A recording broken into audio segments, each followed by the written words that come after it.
following is a UTV 44 sports production.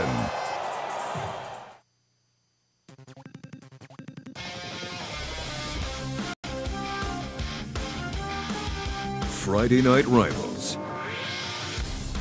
This is the Green and Phillips Injury Lawyers UTV 44 Game of the Week, presented by the Mobile and Baldwin County Sheriff's Offices and the Drug Education Council.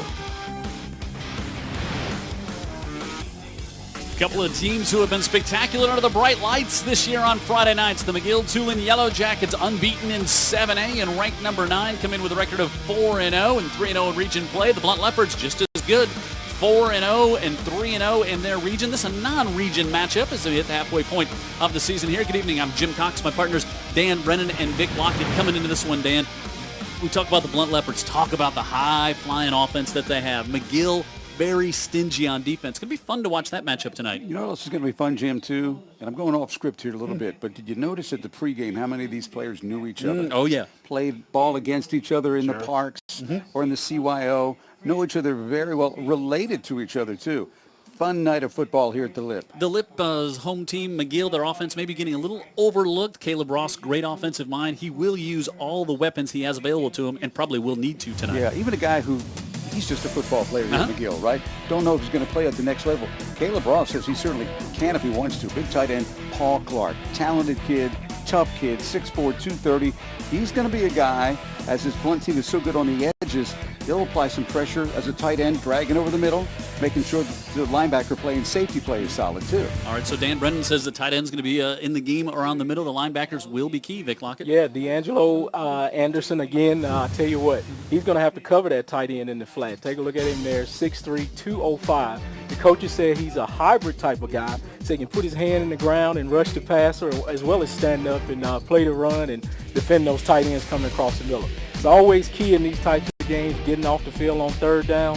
He's going to be a factor in getting them off the field on third down. So look for D'Angelo to be a big impact in this game. The Leopards have won 3 out of the last 4 in this matchup, but this should be a great game here tonight. Again, non-region matchup. Blount and McGill getting ready to do battle, and the kickoff comes up right after this here on UTV 44.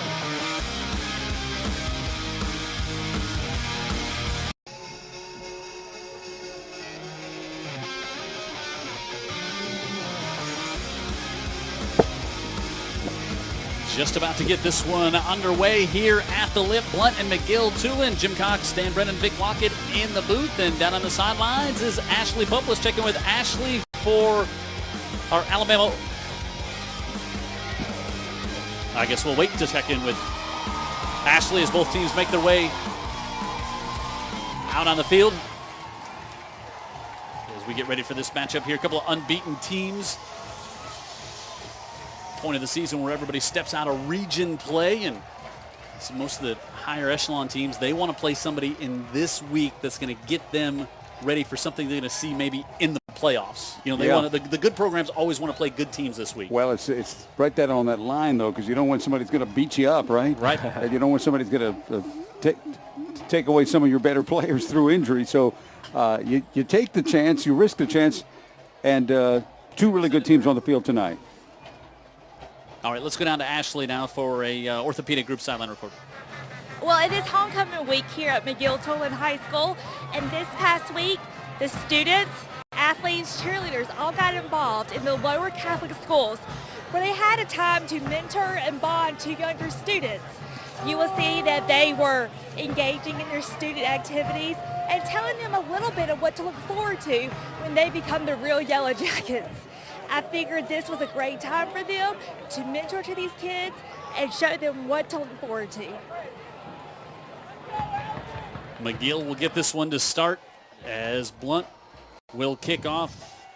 Trey Roberson back deep for the Yellow Jackets, and Edwin Alvarado Amaya, he's got a big leg. He does. You know, it's funny because they're not used to having a great kicker at Blount, and I swear, Lev Holly, he's coaching everybody. He can't take his eyes off the kicker. So delighted he's got a weapon as a in special teams, a rarity for Blount. I like that number too. How about, hey, there you go. I see 99. I think of Lockett and Gretzky. That's what it comes. That's what comes together. The 2 great ones. Yeah. Okay.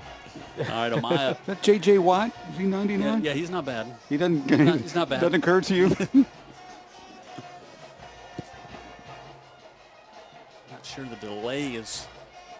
TV's ready to go. They can't blame the delay on TV. No. We're ready to. Not this one. We're ready to go. They don't actually have any time up on the clock. I think that's what they're trying to get figured out here. Quake Kennedy and Alex Davis also back deep to receive for the Yellow Jackets. It's funny. I don't think any of the three of us has got a really clear idea exactly what we're going to see tonight. It's just kind of like, well, I think it's going to be fireworks, though. Yeah, there's going to be some fireworks. Just there you see the 0-0, and that's why that's not, you can't play with that. And usually I love to see more defense, but I think there's going to be some points scored in this game for sure. Too much talent on that side of the ball, right? That's right. That's right. You got some athletes for the Blount offense and well as for the McGill offense. So as the saying goes, you can't stop them, but you hope to contain them. Mm-hmm. That's what that guy's trying to do right there. Caleb Ross, second year here with McGill, and last year so young. This team was so young, and we talked about it when we saw him a few weeks ago. They kind of took a few lumps last year, and some people were always kind of looking around. It's like, no, this is your guy. This is the guy you got there, and they're thinking the same thing on the other side. Lev Holly, ready to kick it off now. Lev Holly comes down after being an assistant at Jackson, where his son is a great player. Pooch kick to the far side. Fair catch called for by Clark at the 25. There's Dan Guy making an impact early. Yeah. Fielding the catch. Doing a good job calling the fair catch on that Pooch punt. Play on special teams. McGill averaging 28 points a game. And their offense, as we said, being overshadowed a little bit. There's Caleb Ross, second year, 8-6, and really got this team on a good run. 4-0 to start the year, 3-0 in the region. They beat MGM last week, 34-15. They jump back in region play next week when they'll take on Bryant. Marlon Williams split out to the side along with Kennedy. Davis and Rembert to the near side. Harris Chambers, far side, able to get that one off and complete, and a pickup of 9 to start the game as they get it over to Williams. And we look at the starting lineup brought to you by Greer's. Caponis, Coggin, Long, Rem, and Gould up front. Their job to protect Paris, Chambers, Rembert, and Kennedy. Clark, the tight end. Davis, the wide receiver. And in the backfield, Cole Sharp. And Sharp will come in motion. Chambers rolls out to his right with pressure over the middle of the field. He's able to get that one almost complete at midfield, but the ball was a little underthrown with the pressure coming. And Kennedy was unable to hang on to that one. Take a look at the defense for the Blount Leopards. Madison, Caples, and Dungy up front. The linebackers, Scott, Anderson, who Vic highlighted in the pregame show. Allen and Poe rounded out. Massey, Brown, Tucker, and Williams in the secondary. And now 3rd and 1 for the Yellow Jackets, and Chambers moves up under center momentarily and goes back. Chambers on the year. 64 of 100 for 815 yards, 8 touchdowns, 3 turnovers. And he'll go on a quarterback sneak and pushes ahead, and he's going to have the first down and another yard for good measure. Chambers, 6'2", 180 pounds, big quarterback back there who's played well for the Yellow Jackets to start the season. Yeah, another way to keep Blount off the scoreboard or minimize that offense, of course, have the ball yourself, right? Yep. And, we've seen this in the McGill team, will use a lot of the play clock if they need to, try to keep the other team off the field. Chambers floats this one to the near side, able to get that one off and complete. And Rembert up to the 48-yard line, and that's going to be good for another first down for the Yellow Jackets. All season long, you can follow us on Facebook. Just search high school football, UTV 44, high school football game of the week. And also on Instagram, UTV44_GOTW. 1st and 10 for the Jackets. Sharp doesn't take the handoff, and right up the middle is Paris Chambers, and Chambers into Leopard territory to the 39-yard line. Well, McGill matching athlete with athlete right there with Paris Chambers showing he can go. Gets nice blocks right in the center there, a little trap block, and off he goes.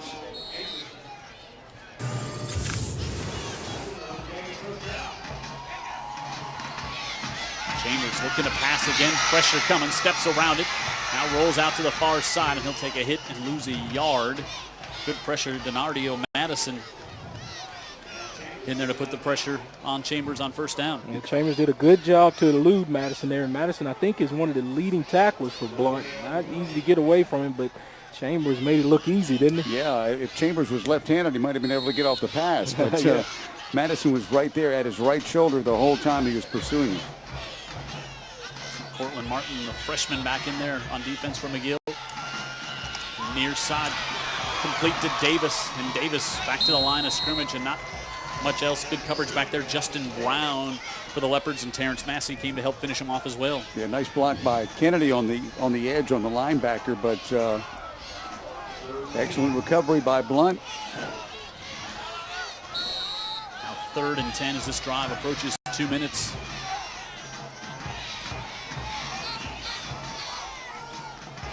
Blount making some adjustments on defense. Think they got the play smelled out. Play clock at 10. Chambers steps up, comes to the near sideline, and that one's too high and incomplete as he was trying to get it to Larry Rembert. And it'll be 4th down here for the Yellow Jackets. Chambers ends up on his backside too. Blount can bring some pressure. Sometimes they can bring it without any numbers, really just with the strength of that 4 up front. Yeah, and no thought at all by Coach Ross. They're going for it regardless, look like. 4th Didn't even think about it. 10 from the 39. See if maybe Chambers quick kicks. Yeah, I wouldn't be surprised with a pooch kick right here, guys. Certainly an option.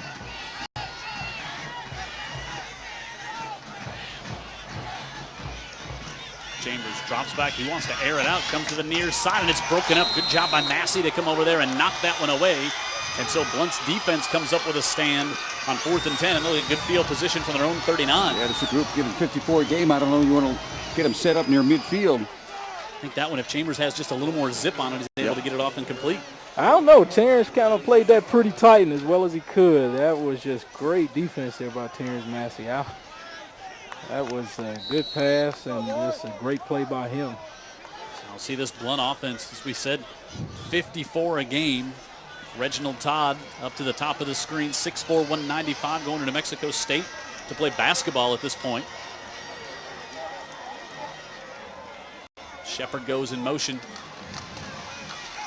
Give it off in the backfield. Lorenzo Martin with his 20th carry of the season. You know, if you're trying to defend Tony and all those receivers, good luck with that. And oh, by the way, they can run it right down your throat too. And Martin, he's got an axe to grind too, because you know he played for McGill. Played at McGill last year. He did.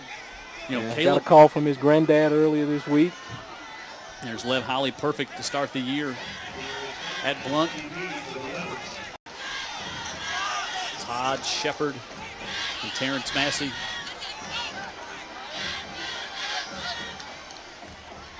Up to the other side. But there is Tony. Has time, rolls out to the right. He's going to launch this one. Looking down in the corner at the 10. It's tipped up, held onto, and caught inside the 10. Reginald Todd at 6'4" goes up. And how about the time Tony bought for himself? Yeah, a couple of things. He got some time he buys for himself. Then he just has got a hose to get it down there, and then time. Yeah, hey, he knows he's got the athletes down there. If he puts it in the same area code, look at that. He's going to fight for the football. Unreal. And that's exactly what the McGill coaches wanted to avoid, giving up the big play. Yeah, 1st and goal at the 8. They really didn't do anything wrong. Yeah, everybody was in good position, you know, but hey, our player's better than your player, the way they're looking at it. That's it. Martin in the backfield. He'll take it inside the 5.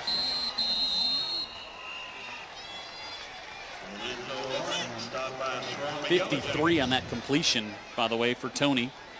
And Blount has moved into the Papa John's delivery zone. Use promo code RIVALS to get 2 large 2-topping pizzas for only $7.77 each. 2nd and goal for the Leopards.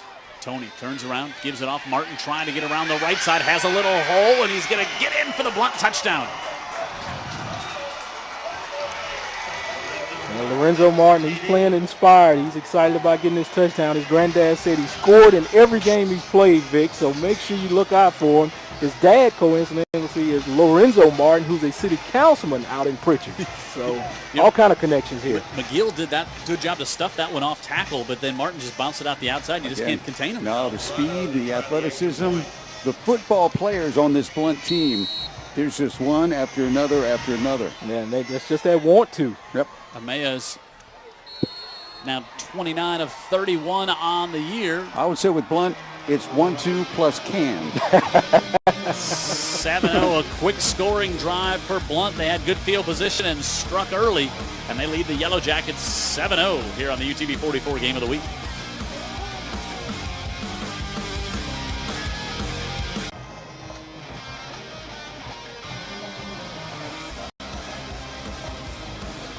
Back here at the lip, Blount, their first possession with the long 53-yard completion. They punch it in for the touchdown. They lead 7-0. Let's go down to the sidelines for another orthopedic group sideline report with Ashley. Coach Ross said this week that you have to eliminate the big plays. You have to not let them score easy. You have to make them drive, which they can. No 80-yard big explosive passes, which we kind of just saw. You have to make them earn every play, he said.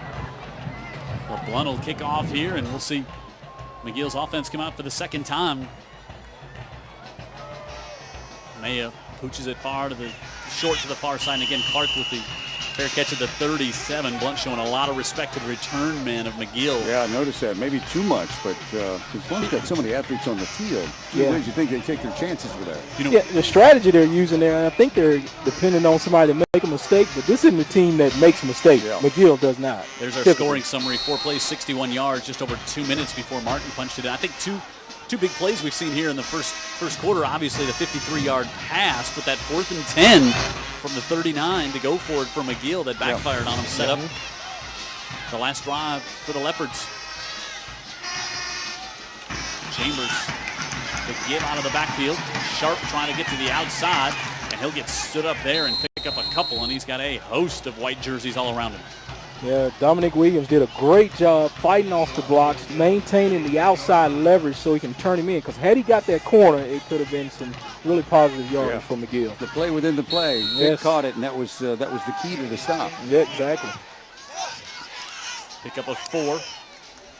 Chambers rolls out, sets up, fires on the far side, and that one nearly intercepted and hung up there for a bit. Justin Brown had a chance over there. He's trying to go to Brandon Hinton. This one kind of floated a little bit on Chambers. Yeah, Justin Brown did a good job just locating the football and making a play on it. Now 3rd and 6 here for McGill already on this drive.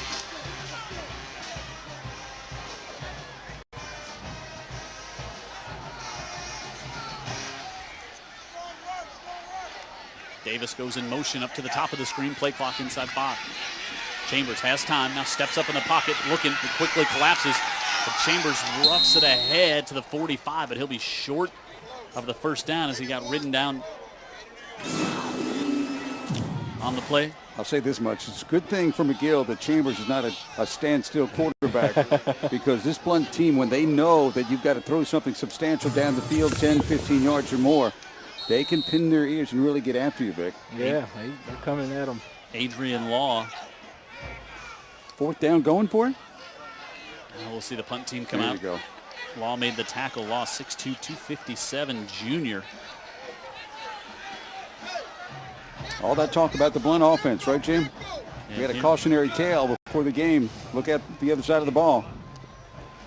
Green on the punt, not a good kick.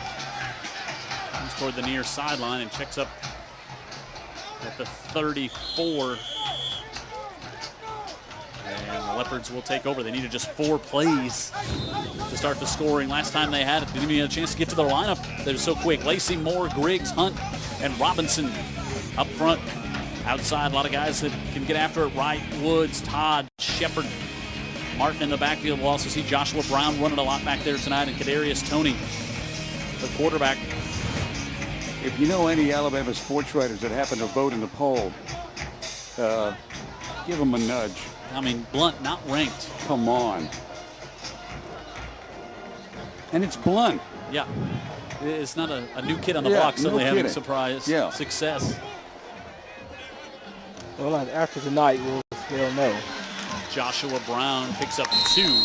Good penetration that time by Miles Stanley. May I make an observation, Vic? Give it to me. Look, Jim, give it through the lineup here. Stanley, Washington, and Rawls up front. Marshall, Philon, Arsenault, and Pond. And the secondary is going to have their hands full tonight. Williams, Bendoff, Young, and Lucas Stanley. But they're really going to have their hands full if up front, if that front seven doesn't take care of the run. I mean, if Blount can just turn and run it at McGill, that just leaves this playbook wide open in a silly way where they can use all those wideouts, all that talent, and the great quarterback. I would say it makes it wider, playbook. Exactly. Good look there at DeMarcus Moore playing on the left side, 6'4", 330, giving Tony time. Tony looks right, zings it to the 45, and he's got it complete for a first down. Big time looking pass there. Antonio Wright with the reception. We were watching him before the game with Lev Holly and then with Caleb Ross, too, the McGill coach, watching this young kid throw the football. Look at that. That's pretty. Vic, they talk about quarterbacks who can spin it. There you go. That's this young man. You called it, Jim. He could throw it through a redwood. He's got a redwood he can throw it to on the outside as well. That's a problem for McGill. The way Todd lines up.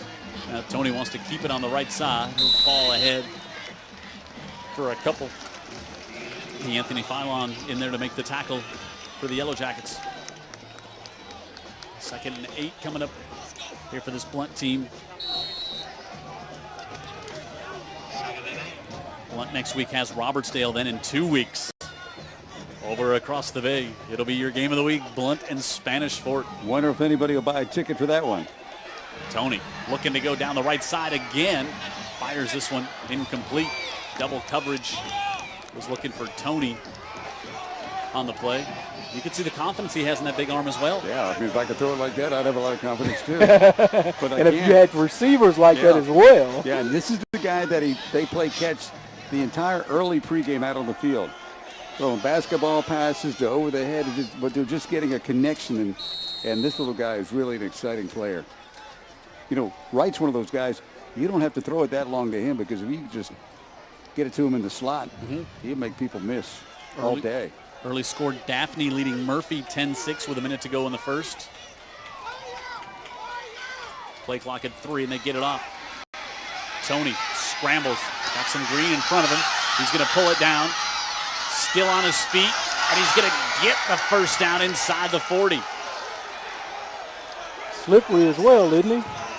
Yeah, he is shifted. And how about just the overall calmness, Vic Lockett? That's what impressed us when we saw him 2 weeks ago. Yeah, and I saw that looking back at the tape. Yeah, I mean, he's just got poise in the pocket, head up the field, which you want out of your quarterback, right, Dan? Absolutely. And until it's just totally over, then he takes off and runs with it and slips through tackles. No, with those wide receivers, Jim, he was continuing to keep his head looking down that way, and why not? Because at some point somebody gets free, you got another big play. At the 39, and they give it off. Joshua Brown tries to turn the corner, and he gets grabbed by a handful of jerseys, and Marcus Lucas there to force him out of bounds.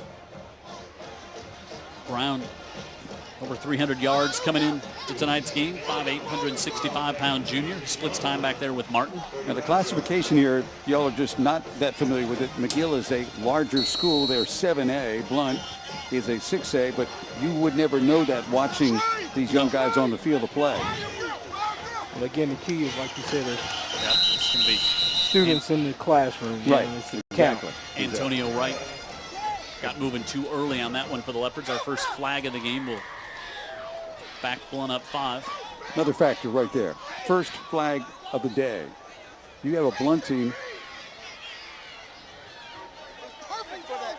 Play sound, doesn't hurt themselves. Then they've got the sort of talent all over the field.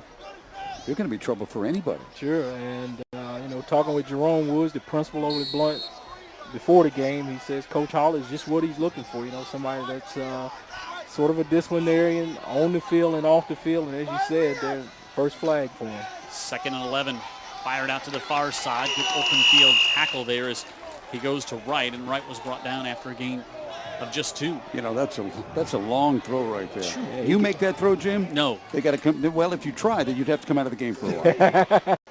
I mean, he threw that out into the flat from the wide side of the field. Yeah. And Wright catches it like he's handed it off to him. Yeah, exactly. I mean, real clean, all hands. Bendoff did a good job to stay right on right and make the tackle, and now 3rd and 8. Maybe a big couple of downs here for McGill, Jim. Got another movement. Yeah. The McGill coaches are calling for it. Pre-snap, that'll make it 3rd and 13 if it is indeed against the Leopards, and I would guess it is prior to the snap. Dead ball. Ball start against the offense. 5 yards, 3rd down. Alan Duhan, our referee here tonight. We met a no-nonsense guy out the 30-yard line earlier today named Ernest Hill, defensive coordinator. For the McGill-Toolen Yellow Jackets. He was, of course, part of that great Spanish sport coaching staff back in 2010. I believe he was the defensive coordinator when Caleb Ross was the offensive coordinator. Yep, they know each other well, and Caleb gives him so much credit for how well this McGill-Toolen defense is playing, and they've got their biggest challenge tonight. Might have been 2013, actually. Now pressure from Tony. Stays on his feet and gets back to the line of scrimmage and nothing more. And 4th down coming up as some heat was brought there by the Yellow Jackets. McGill likes to pressure on 3rd down, Vic. Yeah, and they did it from the corner over there, and it was great pressure, but quarterback again being slippery. They have a good job by the 2nd level coming in and recovering and tackling him good. Carlton Marshall made the stop.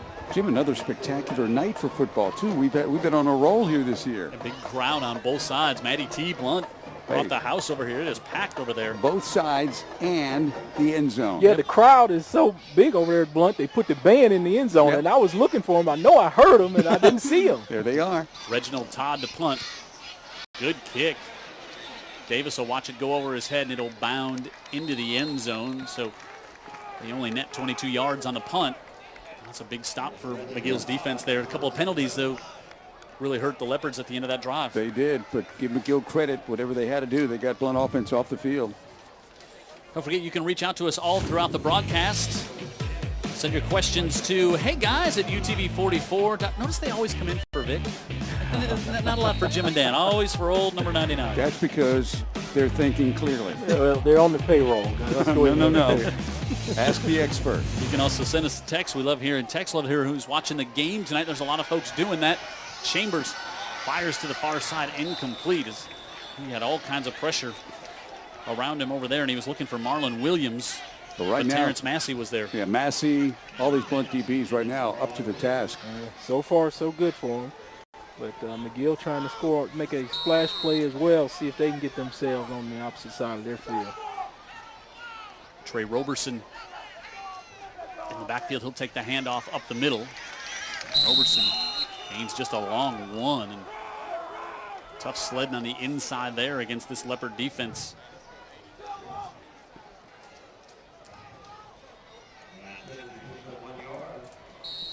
Third and 9.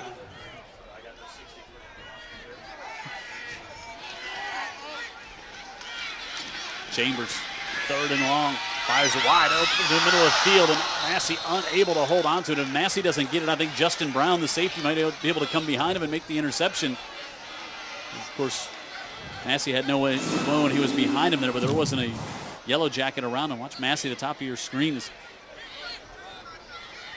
I guess he would not have gotten over there. He was close. I think there was some communication, kind of a malfunction between Williams and Chambers. Williams turned it in, and Chambers was looking for him to keep on heading down the field. He looked back at on the the quarterback. outside of the numbers there. Yeah.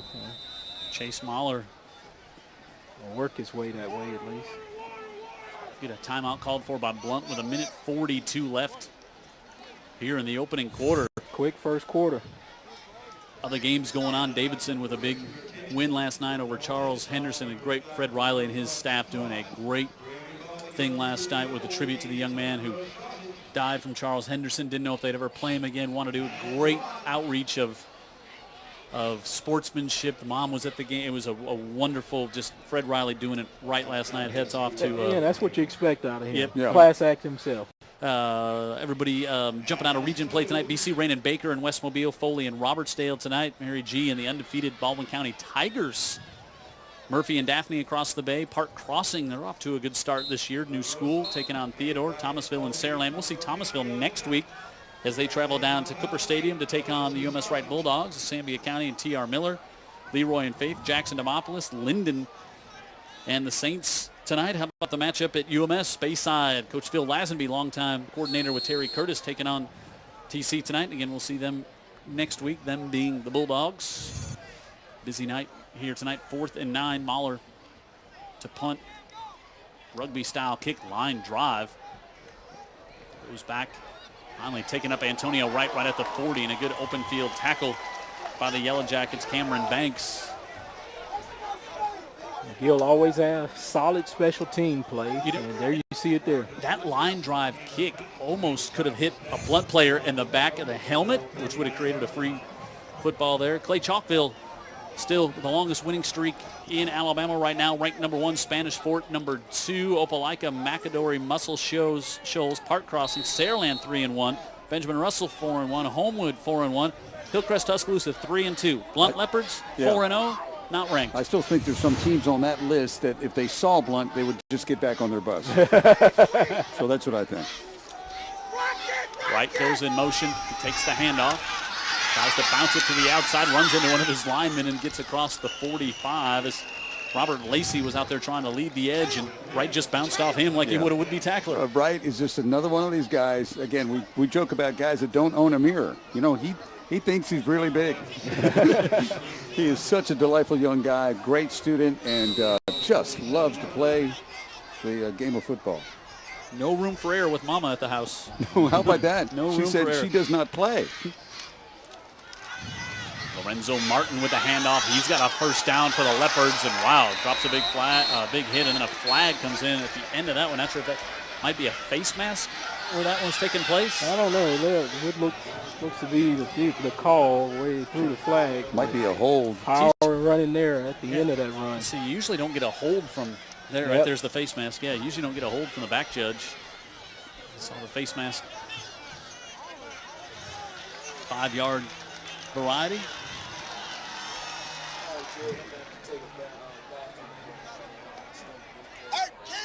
So to the 38-yard line. First down here for the Leopards. This may be the last play of the first quarter. Now we see a tandem in the backfield. Tony on the keeper. To the 36-yard line. McGill's figuring, we just can't let this kid get comfortable back there, Jim. He's got too many weapons downfield. At some point, somebody's going to be able to get loose and make a play. He's going to be able to get the ball to them. So you can see McGill and Ernest Hill beginning to change up what they're doing a little bit. Cat and mouse game early, but Blount just looks like they just have got so many people that can scare you offensively.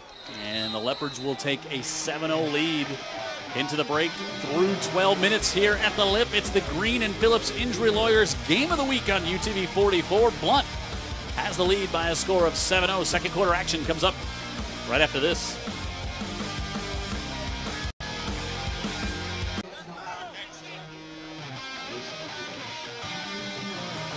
Jim Cox, Dan Brennan, Vic Lockett, Ashley Pope on the sideline, Jared Kihas in the truck. We're here at the Lip. One of our favorite spots for atmosphere on a Friday night. Tony to open up the second quarter. Fires it right through the hands of Antonio Wright. Almost like he lost it in the lights or something. That's what he gave that indication that he did. He's such a natural athlete. I'm going to go ahead and say, yeah, that's probably what happened. Just bright on this side. And that was, you don't see that. Here's the 6A region standings. Again, non-region week this week. You got Blount, Spanish Fort, and Baldwin County all up there at the top. And they all got to play each other yet. We're going to have Blount and Spanish Fort in 2 weeks on the Hill right here on UTV 44. That's going to be a great matchup. You could sell 20,000 seats to that. I believe that it. One. Charge people to park it in my lawn. Another pre-snap whistle here. 3rd and 8. Think a little extra cash like over in Birdville. That's right. Nice move. Dead ball. Ball start against the offense. 5 yards, 3rd down. They have hurt themselves a few times with these penalties. 3rd time they've done that with a motion penalty, pre-snap.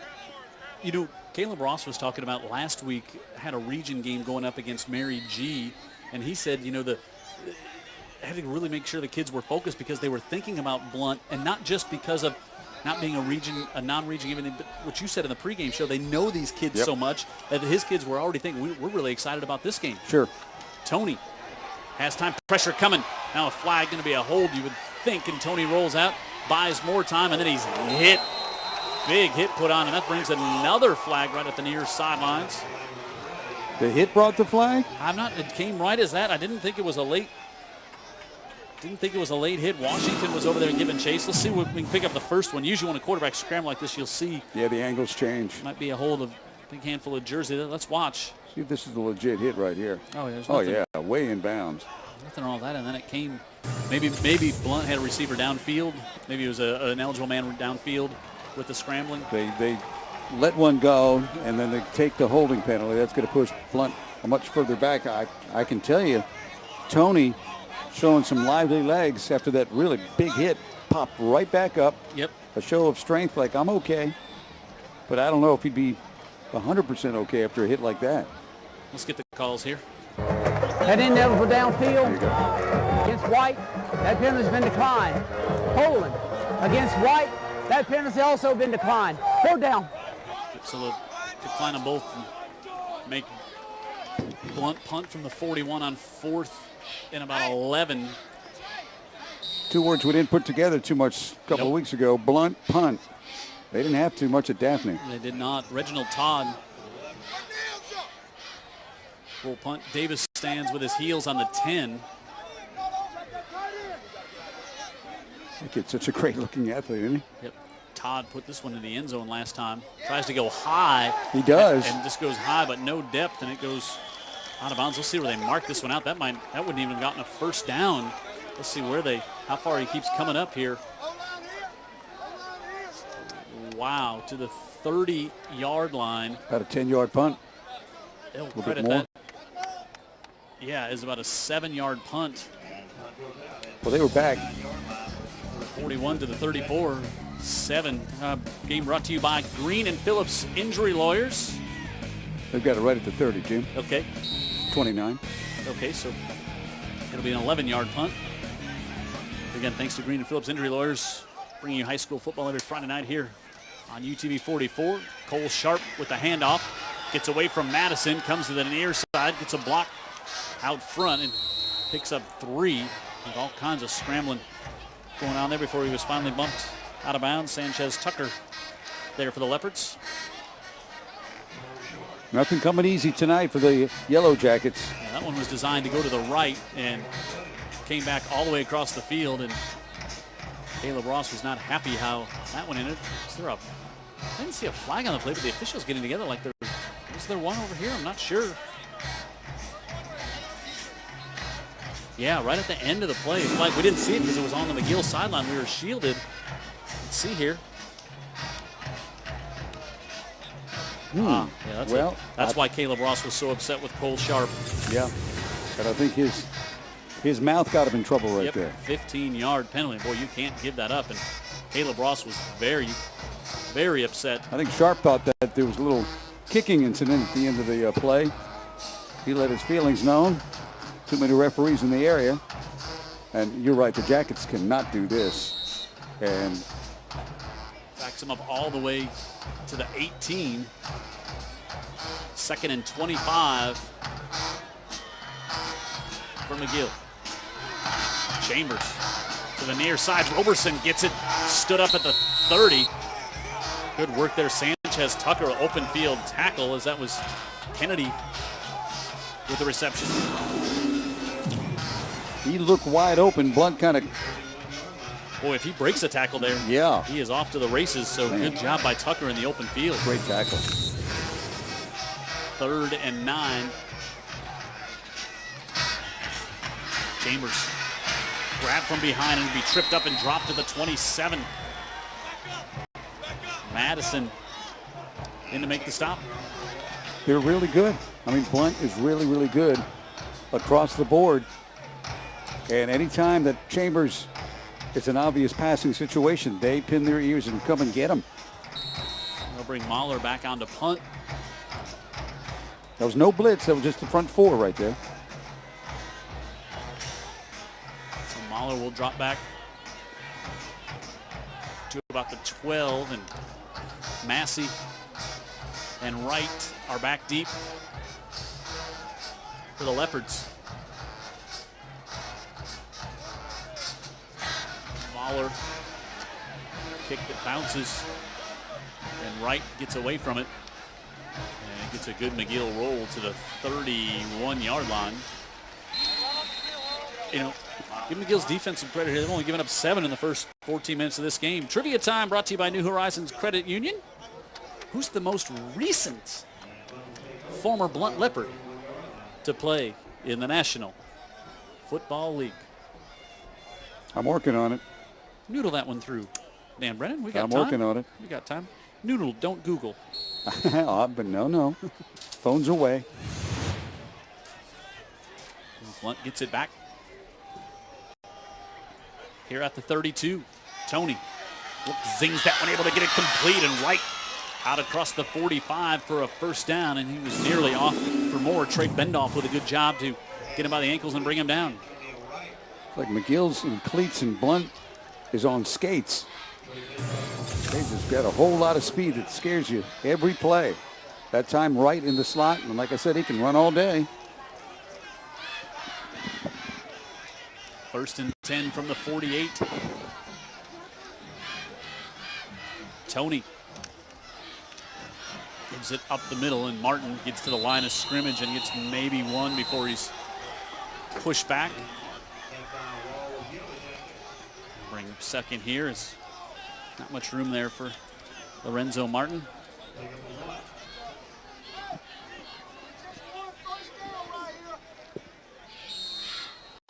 Second and 9 here for Blount. And keep your eyes on Reginald Todd at the bottom of the screen, the 6'4" receiver who's already got a long 53-yard reception in this one. Tony this time looks left, able to get it to Wright. And Wright's got a first down, stays on his feet, and steps out of bounds, but he's going to have the first down for the Leopards. You know, it's interesting, Wright, in that explosion against Daphne, he really didn't play that big a role. Yep, Look at right. him tonight. Boy, he's quick once he gets it, too. So another set of downs here for the Leopards. One of the differences I'm seeing, Jim, really is that when McGill gets in a passing situation, they're in a little bit of trouble. When Blount gets in a passing situation, they can handle it. They're okay. If they can get time, and of course that quarterback can buy some time as well. Chambers can. They've just got so many playmakers on the outside. They can solve the problem. At the 43. Play clock at 1. They get it off. Tony rolls out to the right, looking downfield, just heaves it up. Wanted an interference on the far side as Shepard was tied up over there, was looking for Wright. And it'll bring up second down. Antonio Wright wasn't able to get separation there, and Shepard had some contact over on the far side.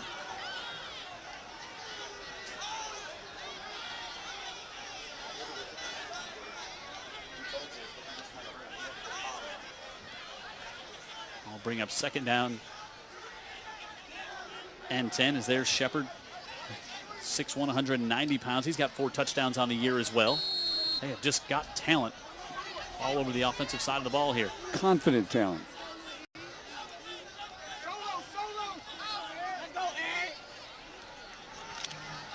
Give on the inside. Joshua Brown gets maybe one. Good job there by the McGill defense. That's what McGill can't give them, right, Jim? Yep. They just can't allow Blount to have the full complement of the playbook. If you can at least stop that run, now blitz packages, and maybe you can get to this talented quarterback, Tony. But with Tony's shiftiness, sometimes you can't get to him. 3rd and 10, and like you said, this is where McGill likes to bring pressure. Yeah. He's been good at eluding it so far, and when he does, he keeps his eyes downfield. Williams single coverage down to the bottom of the screen against Todd.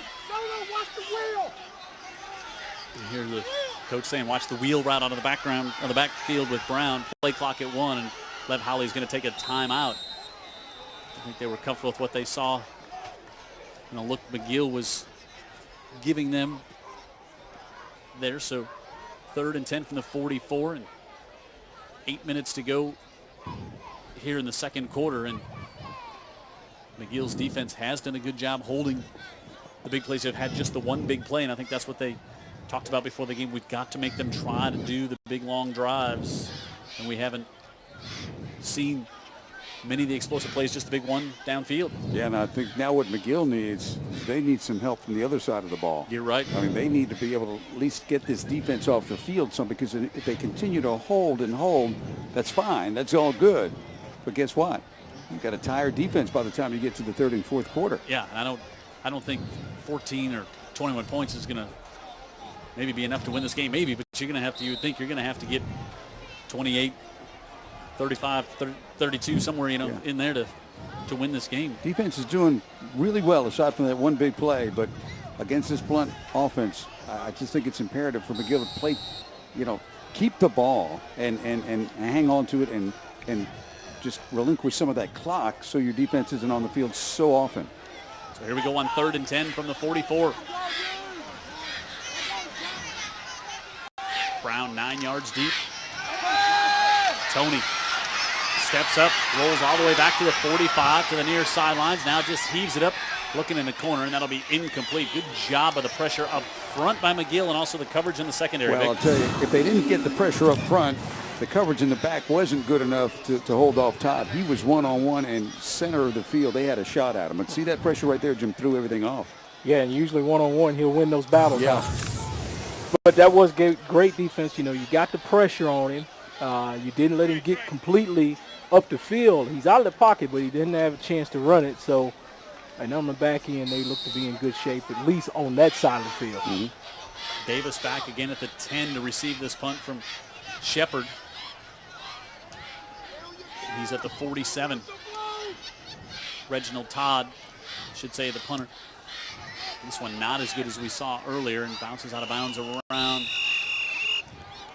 the 15, and that's where McGill will take over. It wasn't a pretty punt, but it was effective to pin McGill down deep again. Yeah, good way of explaining it. It was effective, got them down there, and not starting on the 20-yard lines like they would with a touchback. So make them drive 85 yards rather than 80. Harris Chambers leads the Yellow Jackets out here with 7:45 to go in the second.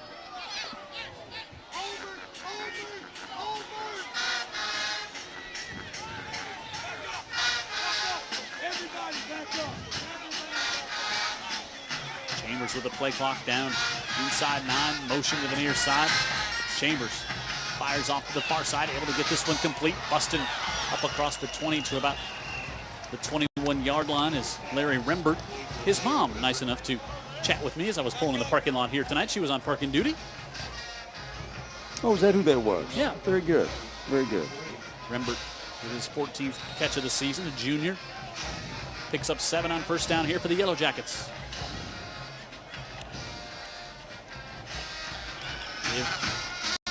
Inside across the 25 up to about the 26. Good for a McGill first down. McGill's got to use everything in their power tonight. That means time of possession. That means turnovers. That means maybe some blunt penalties and hurting themselves.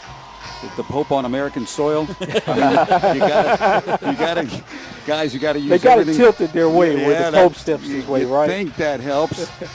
But they're doing a good job right here, converting the third downs or keeping this drive alive. Roberson got that one for him, and now Chambers wants to go up the middle, now bounces the outside, looking for a block, and he got it. He's at the 30. Spins, and he pushed out of bounds at about the 34-yard line. Chambers, this one designed to go inside, and then once he got it to the outside, was able to get the block there from Davis. Boy, the improvement of this young quarterback from a year ago, just astounding. Night and day, isn't it? It's just amazing, and it's had so much to do with the success of this team, because there's your leader right there. Picks up 9. Good coaching as well.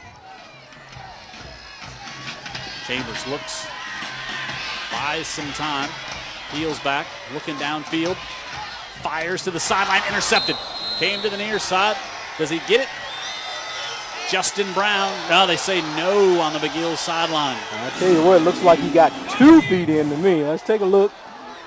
Video does not lie. McGill, of course, right in front of him saying not a chance, but let's see here. We should get a good look. It might not. Yep. What? Yeah, he's got that foot in. One. Yep. He had And one. all you need is one in Yep. high All school. you need is one. Great job by Jared. Slow that down where we can take a seat, look at it. Give there. Hey, that was, how about Vanya Kai, our photographer down there, looking at that one coming right at him and getting the ball and the feet. Great shot, Vanya. No fear for that guy, is it? We got He's talent. been solid every year I've been here. That's right. I say we've got talent all over the field, too. McGill gets the first down. As we approach the halfway point of the second, our crew does such a great job every Friday night bringing you these pictures. Every Friday. Yeah. Getting ready. Yeah, and getting compliments. James Gordon checking in the game. Good friend of mine. He's enjoying it. From the 37, Chambers fires this one off. Arlen Williams is going to have another McGill first down. First time we've seen a little momentum from McGill on the offensive side of the ball. Yeah, 2 first downs in 2 plays, and you know what McGill could really use is an explosive play themselves. They're just chipping away. So far, Blount's kept everything in front of them. The difference in this game is one big play where McGill was not able to do that. And that's the way Blount's been living and dying, if I'm correct. The big plays, right? That's right. They haven't moved the chains yet, and McGill wants them to. The officials were slow at moving the chains, and McGill wanted to keep that up-tempo going.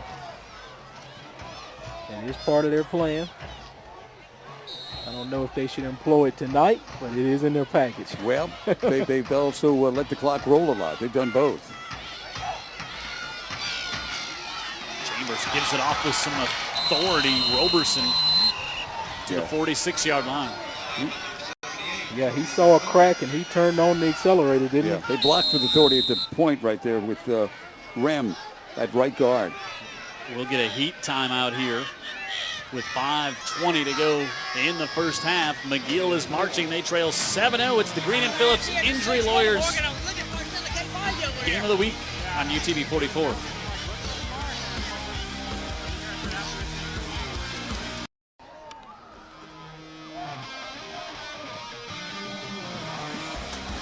.520 to go in the second in the Green and Phillips Injury Lawyers Game of the Week. Blount and McGill, and it's been just that, 7-0. Blount and McGill driving. Roberson hit by Madison at the point of contact there, and he picks up just one, and now 3rd and 3 coming up for the Yellow Jackets. Wow, how about Madison filling the hole here, Vic Lockett? Yeah, Madison, he's one of their leading tacklers for their team. They're excited about his play from that end position, and you can see why right there. Just stashing right there in that hole. 3rd and 3 for Chambers and the Yellow Jackets. Blount scored on their first possession of the game, and that's been it so far. Chambers out of the backfield, able to get this one off complete and cop down at the 45 is Roberson, and now 4th down and a long 3, maybe 2 coming up here. Great job by Dominic Williams coming up there to contain him there. If Dominic does not make this play as the free safety, I think he may be still rolling. There's 8 there too. But he made it. Yeah, great open field. They've been making them all. They've been making them both weeks we've seen them. Yeah, good leverage. Yeah, forced McGill to punt. They had something going on that drive there. They did, but again, you can't give Blount the ball there. Yep. But, it's still good. They ate up some clock from Blount as That's well, right. because you That's don't right. want them to have the ball a whole lot of time. They are right in this game. Great punt by Mallard. Massio, watch this one bounce, and it'll die at the 6-yard line. Great job by McGill's special teams to pin Blount back. All right, let's get another orthopedic group sideline report from Ashley. Lipscomb Field is one of the top 5 stadiums to be at to catch a high school football game. They have 2 great characteristics in each end zone. In the home end zone by the field house, you have St. Joseph, and then, on the home side you have the Sacred Heart of Jesus, and then on the other side you have St. Joseph. To top it all off, we still have Archbishop Lipscomb, who blesses each McGill home game every night. And then, of course, on top of it all, you have a very loud student section. You can hear that, I bet. to adjust the volume on your TV. Complete that one to right, and not much doing there.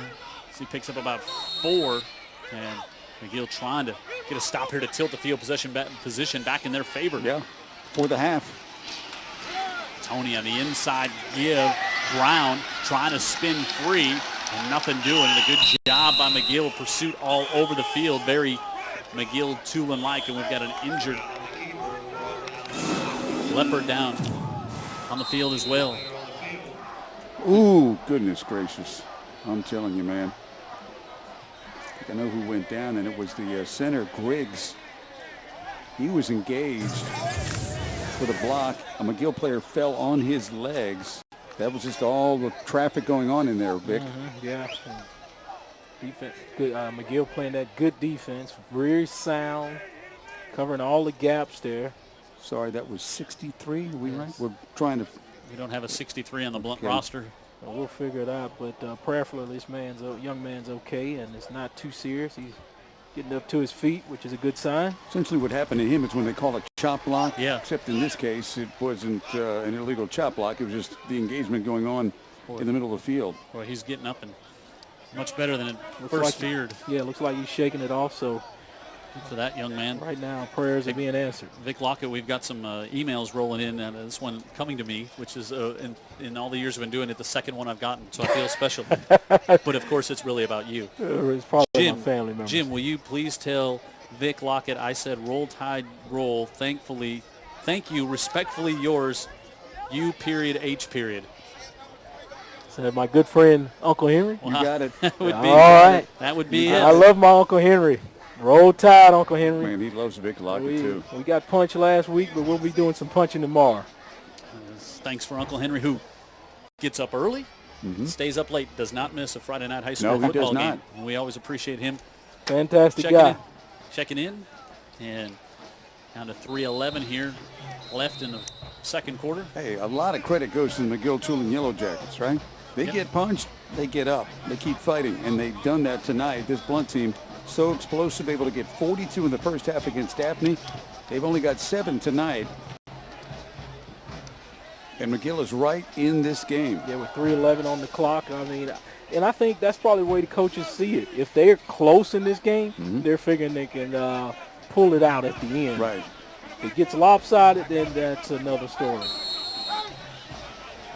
It's nice to have a non-lopsided game here. We've surprisingly had a few in the past few weeks. Defensive struggles. All right, the third, the 9 fired to the near side, able to get it complete out across the 20 to the 22-yard line. Reginald Todd with a first down. I mean, does he have to play basketball at New Mexico State? Can he play football around here somewhere? You know, I think New Mexico State, is that Dennis Franchione? Don't know if he's there now. He was at some point. And I don't think he's coaching basketball there. If he's coaching football, he can recruit a little bit. Wow, I mean, just looking at him, the specimen he is on the field before the game, unbelievable. And he catches another one here, takes a few licks to the 31. 6'4", 195 coming at you. And about 3% body fat. Yeah, very athletic. Really, obviously a very, very good basketball player going to the Division I level, being recruited there. LeBaron Jones checks in here on offense tonight, replacing Todd, who comes out. 2nd and 1. Tony looking to air it out. Wants it on the far side and incomplete. That one hung for a while. Massey was over there. And yeah, I think Tony led him to the outside. Had he kept him in play, right. He had a step on him. But that would have took a lot of arm to get that one out there. Still in the sprint. That's what the bumper sticker should say. Blunt, we've got to step on you. I mean, there's something. 3rd and 1. I bet the Blount marketing people, that pride, Leopard Pride group over there, they may take that one and run with it. They got a lot of pride, and they got a lot of players on the field. They have a ton of pride. You just do not know. Strong Alumni Association. State champions 1990, 92, 96, 97, 98. Yeah, that's why they're unranked right now in 6A. It makes no sense. 3rd and 1 from the 23. Leading that big Alumni Association. I saw Dr. Reginald Crenshaw before the game. Always been a proud alumnus all my years. Blount. 3rd and 1. Tony fakes it, wants to pull it down, and he's going to get shut down before he can get back to the line of scrimmage. I like the play call, but I guarantee you, it looks like McGill was in the hole. Yeah. Great defense staying in their lanes, not fooled at all by the quick little pass out there. They just came right in there and cleaned up the trash. Yeah, Blake Arsenault, the first one to lead it in there. Just one of those McGill linebackers, 6'0", 180 pounds that we've seen year after year. Yeah, Blake had a great game last time we watched him. He did. Good football player. He plays like his head is on fire, man. He gets after it. And that's what, again, credit McGill in a big way tonight. They've been able to kind of stem the storm from the very beginning. Blount gets one big play. They get the lead. But since that point, they've kind of put a lid on this thing. Yep. Allowed themselves to be in the game at halftime. And certainly every chance in the world to win the game. And now you're going to get a chance here, probably some pretty good field position as Todd will punt from his own 15. Davis back to return, and Coach Ross was telling us about Alex Davis, who was the guest on our pregame show. He's like, the bigger the moment, the bigger the game. How about that? The better he's going to be. He said he likes the bright lights. He likes the big game. He wants the ball. He's the guy who wants it in his hands when it matters. What a statement from a coach. Yep.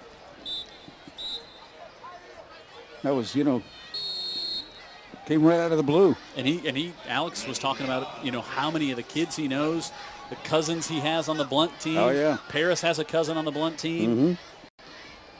Former McGill player on the Blount team.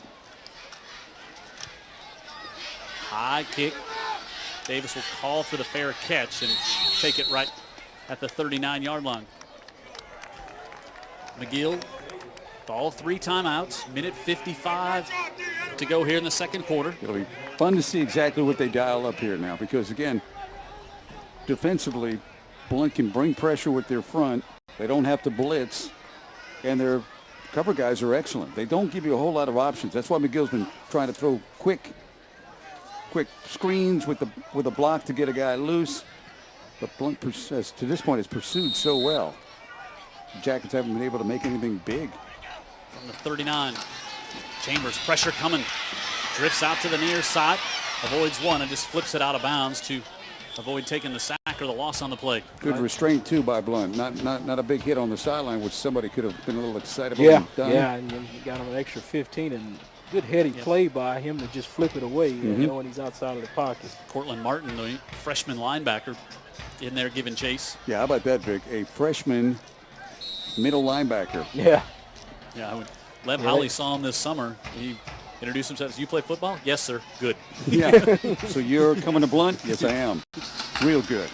Chambers looking for the matchup to the near side for Williams, and is just underthrown by a yard. Williams turned back for the ball, stride for stride with Justin Brown, and it looked like Williams had a chance. Well, being underthrown was not the problem because they were stride for stride. He was covered pretty well.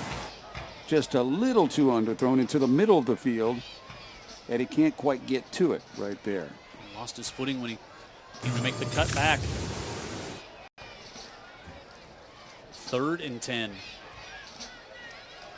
Now, if you're Blount, you're thinking, maybe we get a chance to get it back here at the end of the half. No doubt. That clock's not moved much. What a great crowd, huh? Great atmosphere.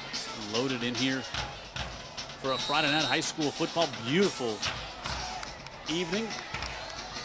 3rd and 10. Chambers looks able to get it complete. He's got the first down as Williams comes up with a catch at the 44-yard line. Nice, big-time catch, Vic. That really was, man, because when he threw it, I thought it was going to be outside and out of bounds, too high for everybody. Nope, that young man said, "I'll take that, thank you." Great hands. Williams using the 6'1" frame.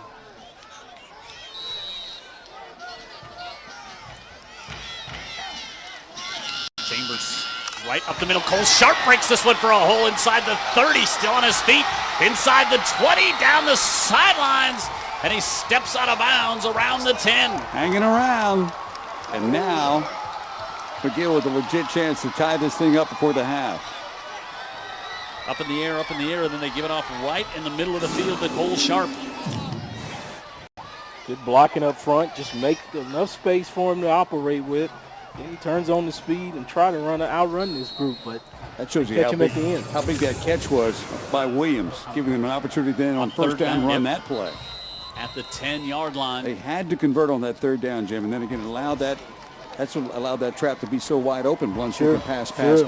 Blount takes a timeout. His first and goal for the Jackets here from the 10. It's the first time we've seen anything really big up the middle or a big offensive yardage gainer for the Yellow Jackets. Yeah, they've tried every which way.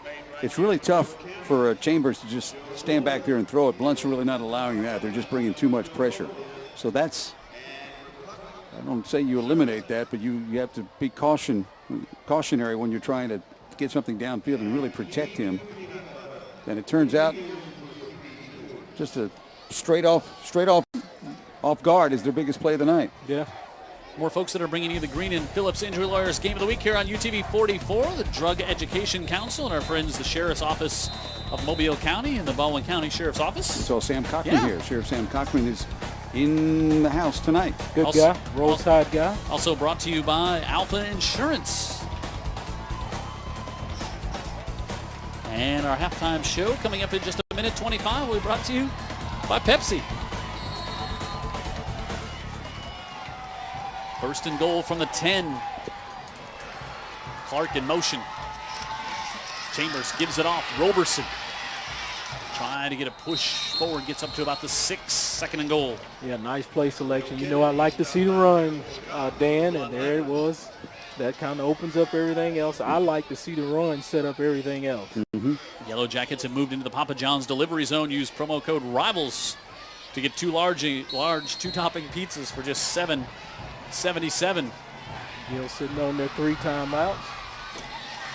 Chambers looks to the right, looking to the back corner of the end zone for Rembert. It's tipped up and incomplete.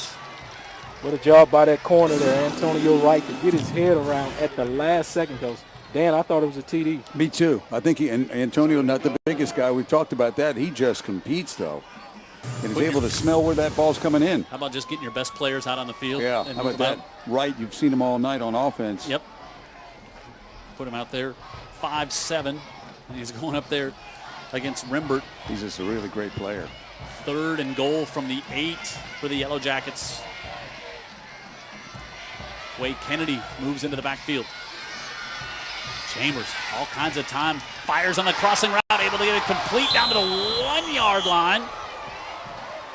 Brandon Hinton with his first catch of the night, and a great stop by McGill to by Blount to prevent 7 on this one. Second option for Chambers. I think he really wanted to go to that back, flaring around the edge around there, but decided to go to the crossing route there. Yeah, D'Angelo Anderson came to make the big stop. Now, how about this play here? 4th and goal from the 1.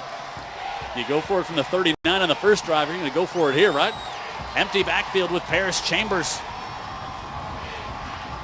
Motion.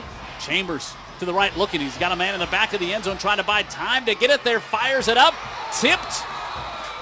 Incomplete, and the Leopards come up with a goal line stand on 4th and 1. Well, you know, these guys only allowed 7 points in the last 2 games, so they're used to having a defensive stand, and here it is here. That's Williams who is down. He was open early. That's who I thought he was going to. Yeah, he was open early, but again, the pressure by Blount. And a hesitation by Chambers caused him to run out of space back there. Yeah, Zawan Poe, though, gets his attention off the guy downfield. So there's a reason for that hesitation. Yes, sir. Credit Blount, huh? Exactly. Poe, the linebacker's coming, and that causes the problem. He can't release it as quickly as he wants to, and that prevented the touchdown. Yeah. Now, do you think Tony just heaves up one right here, Dan? Take over at the 1. No, I think. Well, you know, you never know. Yeah, they could heave one up to Todd or Shepard out there and just see what happens, huh? Blount has 1 timeout left, and Williams still tried to get all the way across the field. He'd made it over here to this side, so prayerfully it's not anything too serious. I think that you'd be a little more comfortable doing this if you weren't throwing it from your own end zone. What are you thinking about, the rush? The rush and the possibility of any kind of a problem with the ball being dropped or a safety and that sort of thing. You don't want to give McGill points at this spot, right? So you want to take it safe? Well, they've got the talent to scare you. But I think they also respect their opponent and know, how well defensively McGill's played tonight too. Yeah. They got Todd at the top of the screen, one-on-one up there. Right under center, Tony. Snuck it forward. I don't think we've seen that in any of the 2 games we've done this year. He's just trying to push forward, and I think McGill will take their timeout. Start to take them here with 27 seconds left. I think Tony would have been glad just to roll out there, give him a little bit of breathing room from the ball was just outside of the goal line. Well, Coach Holly apparently is agreeing with Dan and just want to get out of the half right now with the lead, looks like. That play selection there. McGill takes their first timeout. Next week here on UTV 44, our Green and Phillips Injury Lawyers Game of the Week, the UMS and Thomasville. We have not done a UMS Thomasville game in several years. We've had some dandies here and up in Thomasville in the past. Good to see Terry Curtis first time this season. Yep. They've got a really good team. They've got a really good team in 4A. And when do they not? Well, I know. But when Coach Curtis is up there at the controls. It's like our conversation we had about Spanish Fort last week. Yeah. It's like, this is a really good team. Yeah. But, Coach Hankins from Thomasville. Yep. It'll be great to see him again. It's been a while. And I broadcast Thomasville winning the state championship a few years ago, didn't we? We did. And we've seen Thomasville in the playoffs. The two of us are hailed at every sports bar in Thomasville. We've done games the in one Thomasville. or two up there, right? Well, yeah. We've done games in Thomasville. Jack Hankins, the coach up there. And, good guy. Done, playoff games, UMS and Thomasville down here. Did one game in the pouring down rain at UMS, I remember one time. Oh, yeah. That was a homecoming game. It was, yeah. Ray put on the Bulldog head. He did, a la Lee Corso. Tony under center again, just going forward. And he'll get it out to about the 4-yard line. See if McGill takes their second time out. I think they might just be glad to go into the dressing room here. That's what they'll do. So we will end the half at 7-0. What a half of football. Yeah. Two really good teams playing here tonight. McGill finally got it together on that final drive. Big catch by Williams. Sets up a big trap play run that gets him down near the 10-yard line and can't quite get the touchdown and tie it up. But they're definitely right there with Blount. Yeah, they had it at the 1 on 4th and 1, and they get stopped. And so Blount able to burn the rest of the time here in the first half, and we are through the second quarter. 7-0 Blount and McGill here on UTV 44 as we get ready to send it down to Ashley for another orthopedic group sideline report. She's got Lev Howley with her. Coach Hawley, what a great stop right there on 4th and 1. Yeah, that was big. Kind of drove it down our throat right there. We got to go in and make some adjustments. But I think, you got two great teams out here. Both teams playing their tail off. That's a great night for football, man.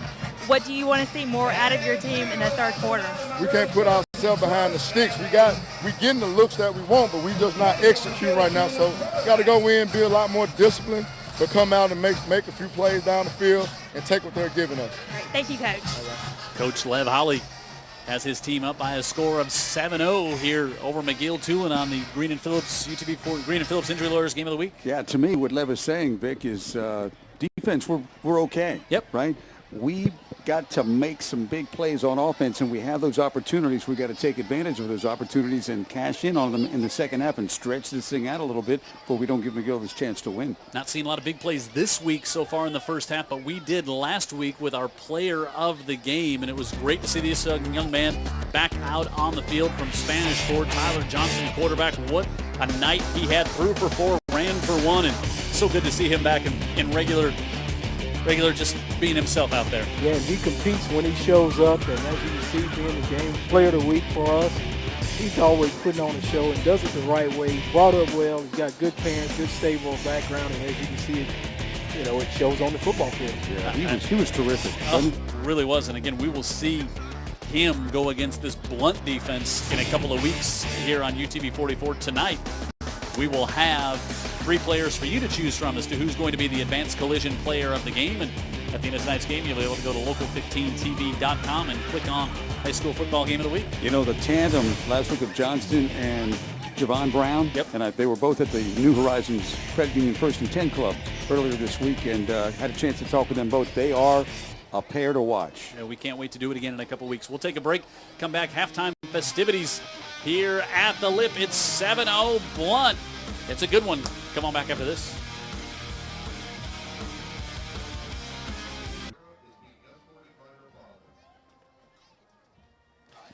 Pepsi halftime show here on the Green and Phillips Injury Lawyers Game of the Week on UTV 44. 7-0 is the score. Blount has the lead over McGill-Toolen. And if you watched our pregame show, we saw Collins Woods was our guest for the Leopards, and his dad, Jerome Woods, is the principal here. And he also is this week's Scholastic Athlete of the Week for the Blount Leopards. I am here this week with Collins Woods of Blount High School as our Scholastic Athlete of the Week. Congratulations, Collins. You know, you're a 10th grader. You have some more time left in high school. What is something that may be on your high school bucket list that you would like to tackle before you graduate? I'd like to get a higher ACT score, and I'd like to complete the HCAP program at Blount. And I know a little bit about the HCAP program at Blount. It's just something that, you know, it's giving kids the opportunity to, you know, get some college credit, right? Tell us a little bit more. Yes, ma'am. It's Blount's Signature Academy.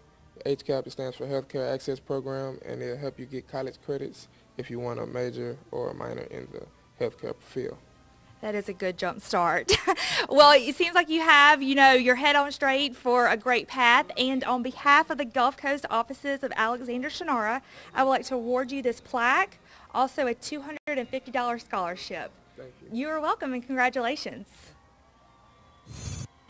Collins Woods wants to go to LSU and study marine biology when he finishes up at Blount. Just a sophomore, so he's got some more years. 4.35 GPA, third in his class, football, basketball, track, and field.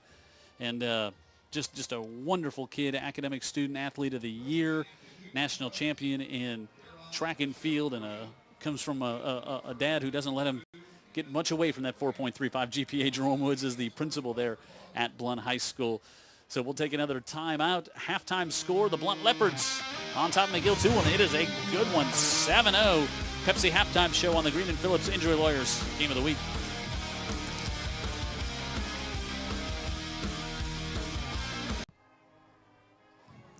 This is Dan Brennan at the Green and Phillips Injury Lawyer Game of the Week between McGill and Blount, and I'm with Chase Davis, who is with Green and Phillips.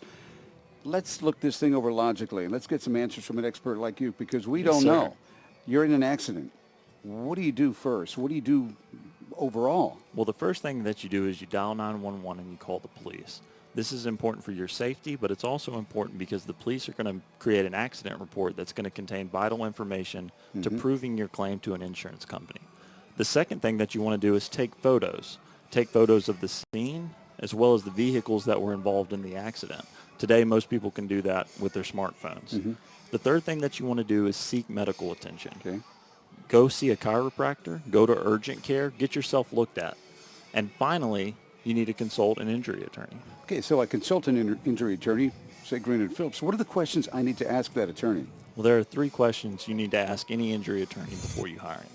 The first is, how many cases like yours do they handle? At Green and Phillips, we handle hundreds of cases, ranging from minor fender benders to major wrongful death cases to trucking accidents.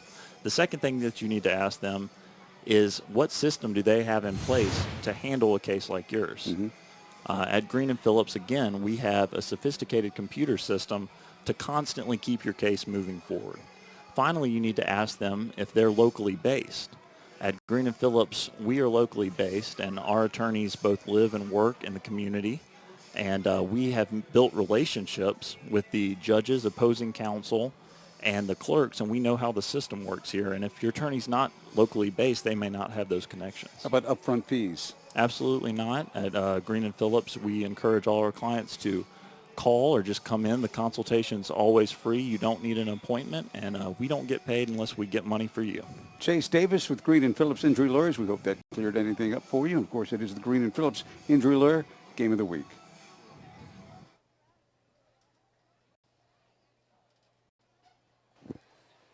We just saw Collins Woods, a Scholastic Athlete of the Week for Blount. Let's check in and find out who is this week's Scholastic Athlete of the Week from McGill-Toolen. I am here with Scotty Megason of McGill-Toolen High School, who is our Scholastic Athlete of the Week. Congratulations. Thank you, ma'am. you know, you have the brains. You're on the football team. You know, outside of being book smart and athletic, what do you enjoy doing? I play guitar a little bit, and I enjoy reading and maybe writing a little bit. And do you write your own music when you play the guitar? No, ma'am, I'm not that smart. Well, you must be pretty smart to be receiving this award this week. But after your senior year, what are your plans? I plan to go to either Auburn or Stanford University, get my business degree. That sounds like a good plan to me. And on behalf of the Gulf Coast offices of Alexander Shannara, I would like to award you this plaque for this week and also a $250 scholarship. Thank you, ma'am. You're welcome, and good luck. Thank you.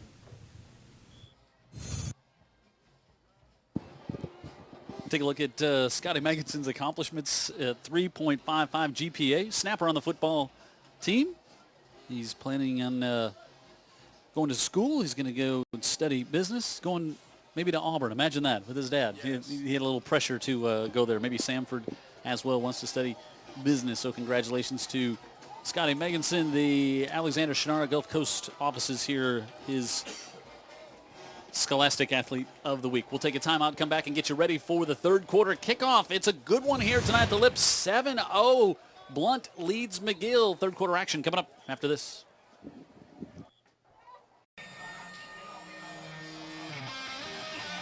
Green and Phillips Injury Lawyers Game of the Week here on UTV 44, and it has lived up to the billing. 7-0. Blount leads McGill-Toolen. And Dan, we talked about it in the pregame show. We said, hey, you know, with all that Blount offense, we talked about that, and the McGill defense. And we said, hey, well, let's not forget about the other sides of the ball. And we've just seen it all over the field from both teams tonight. Yeah, they've got so many good athletes. McGill, I'll tell you one thing. A couple of things that we've noticed here in the first half. After that one big explosive play, they've kept a lid on this Blount offense. They haven't let them get the big explosive plays. Lib Holly says we need more of those in the second half, right? That's what they live and die on. McGill's in this game, and it's in this game because they did not give up when they got behind early, which is an easy thing to do. If you've seen that this team's averaging 54 points a game, you think, well, here they go again. McGill didn't see it that way. Yeah, and they kept the football, too, and that's a good thing, too, for them. And, you know, if you don't have the football, you can't score, and that's what they've done to Blount's offense. Yeah, and what a play. A 53-yard pass set this one up, and then Lorenzo Martin able to go in for the touchdown there, and that was the only score we had in the first half. But, boy, McGill had a chance at the end of the first half there. Got stopped 4th and goal from the 1, and that's how the first half ended, and Blount will get the ball to start the second half. As we look at the halftime stats, just not a huge amount of offense out there. Pretty even, 151 yards for McGill, 164 yards for the Blount Leopards, and no turnovers. That's key too. Yeah, one that may have been that didn't get called, the interception. I just think you're going to see this Blount offense dial up some opportunities to get the big play. And then it's a matter of, do you convert it? Does McGill stop it? But I think they're going to look for some long hits here in the second half. Well, that's just the way they're built, and that's the way their quarterback plays the game. You know, he scrambles around, he moves around, keeps his head down the field. Right. Every play, trying to get it down there to those great receivers. All right, let's send it down to Ashley for an Orthopedic Group sideline report. I caught up with Coach Ross coming out of the locker room, and he told me that his defense has got to keep doing what they're doing. And that right now, as long as the whole team keeps doing what they're doing, then that's fine with him. But they've got to get some points on the board also.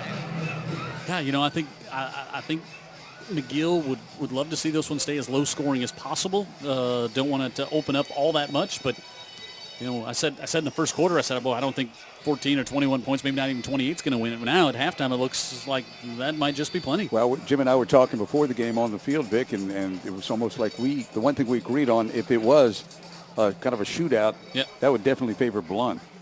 They just have got they've got the answers for you. But right now, much credit goes to McGill, hanging tough. There's the principal of Blount High School right there. Jerome Woods. Yep.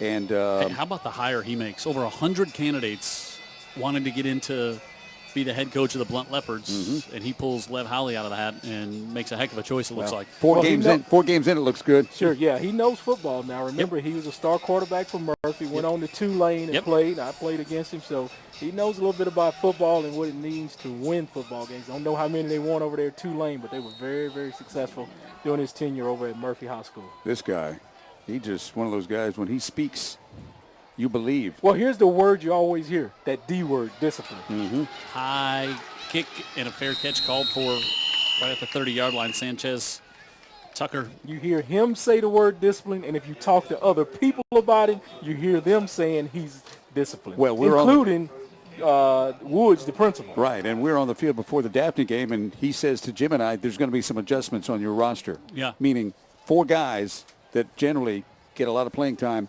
they did a thing or two wrong, and they're a little shocked by it. They're not playing tonight. Oh, he said 4 on defense, I've heard, over the first few weeks. Yep. Starters. Yep. He is just. And they're 4-0. Yeah. He said, I'll lose a game, but I'm going to do it the right way. He said, I'll sleep at night. Yep. Well, he's sleeping at night because he's 4-0. Yeah. Right now doing it the right way. Yeah, right. The way his boss wants him to do it. That's what Woods told me. He likes it done, and he's getting it. Now we'll see Antonio Wright move into the backfield behind Tony for the first time. Tony, all kinds of time. Looking downfield. Now he's going to pull it down and scramble. There's going to be a flag for a hold as Tony gets it up to the 36. Could be behind the sticks again. Yep, going to be 1st and 20 coming up here for the Leopards. The whole crowd heard it over here on the McGill side, and they yelled it out. As soon as they yelled it out, the ref responded. He wants to make sure he gets home tonight. But I can tell you that Wright was sitting there kind of as an outlet if he wanted to get it to him, and never a bad choice, Antonio Wright. Very quick feet. But it's just so tempting to keep on looking downfield. Yeah, he reminds me of Ben Roethlisberger. I see it every week with the Steelers. These players are open short, but he's not going to do that. He's going to throw it deep. Yeah, he's got guys like Todd and Shepard and guys that are such great threats down the field. He's confident on the other end, right? He's going to give them time to get open. That time he ran out of time, and the hold complicated things even further. Good defense on the back end by McGill. And front end staying in their rush lanes. Martin in the backfield. He'll take the handoff. Trying to go around the left side, and he's got some room, and he's across the original line of scrimmage, and he'll pick up 13 and bring up 2nd and 7. Yeah, we told you Lorenzo Martin, a former McGill player, playing inspired tonight, trying to run through some tackles there, and he's successful with it. Yeah, played defense last year. He played more defense last year for McGill, if I remember correctly. I think he played back in the secondary. Yeah, a little bit there, and they also played a little bit on offense as well, I think. Well, he's running hard tonight. Yeah, good athlete. 2nd and 7 for the Leopards. Oh, boy. Half the line had the snap count going on 1 and the other half on 2. And yeah, I thought they were going to get a procedure penalty. They'd have rather had the procedure penalty to keep the down and lose the same amount of distance. Yeah, watch this. It's just they weren't ready to go. Boy, who blows that thing up right there? I think it was Anthony Filan who came in and blew that one up. And so yeah, solid kid. We talked to him a couple of weeks back. 3rd and 11.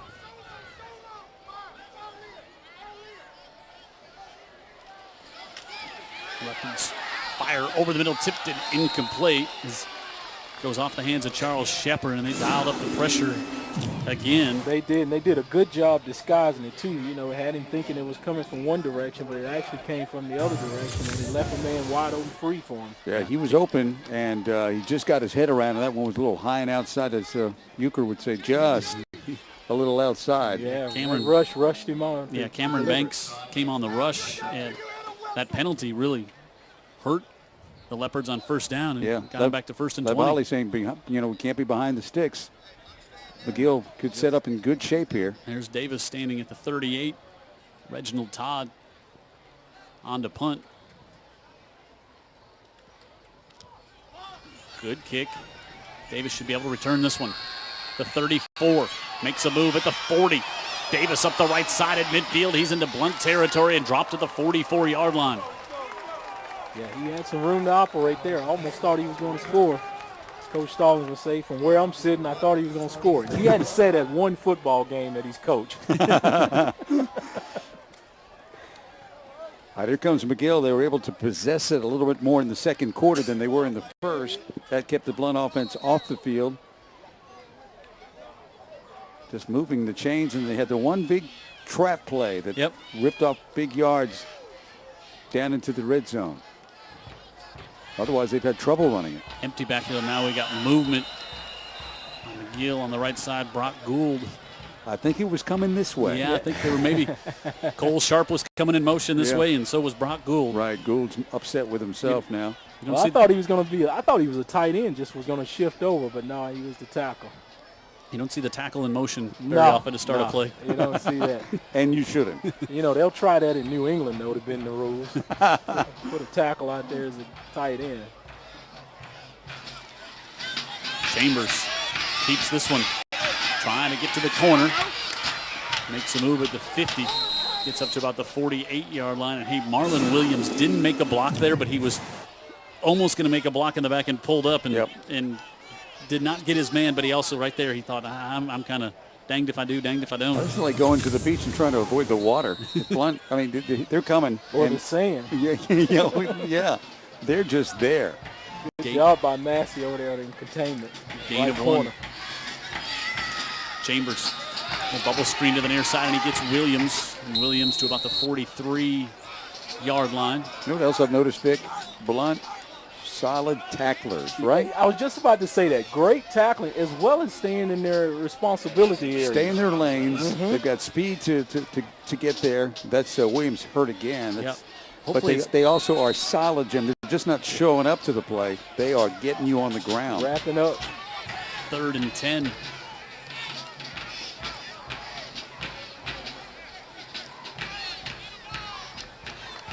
Does McGill play this where they consider they've got 2 downs here? 2 downs to get 10? Chambers, screen, dropped. And he had some going there. He had a chance. Now, Blount was pursuing pretty well, but they had a chance to at least get some of that right there. Cole Sharp. That's going to go ahead and put him in punt formation, Vic. Make it 4th and 10, and each team's defense flexes their muscles to come out here to start the second half.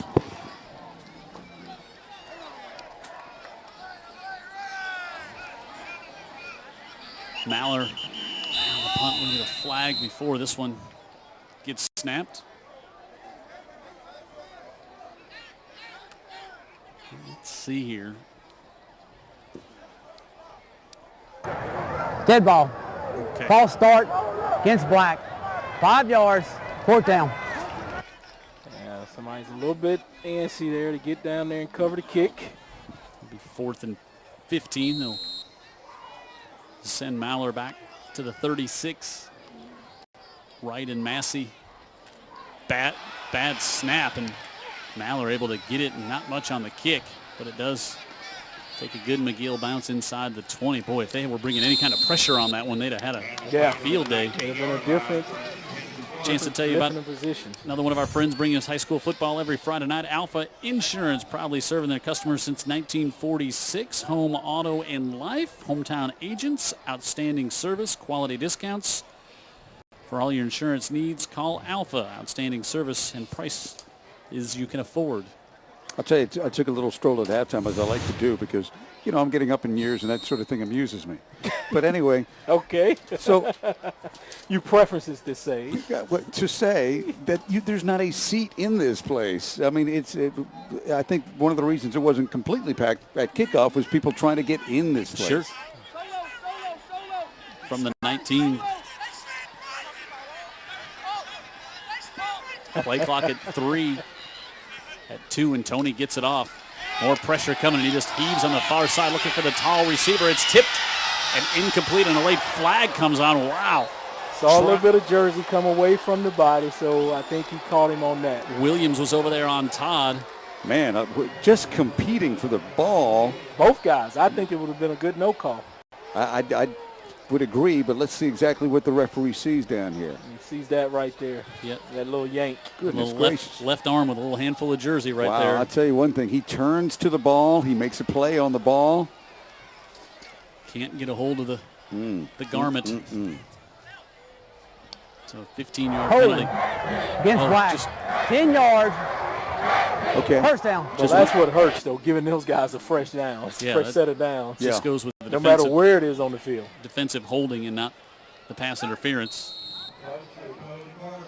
But that's Blount, right? Yeah. You got to take your chances. You got a one-on-one with a guy like Todd. Sure. You're betting on sooner or later one of these firecrackers are going to go off. 6'4" against 5'9". Yeah. On the DB matchup there.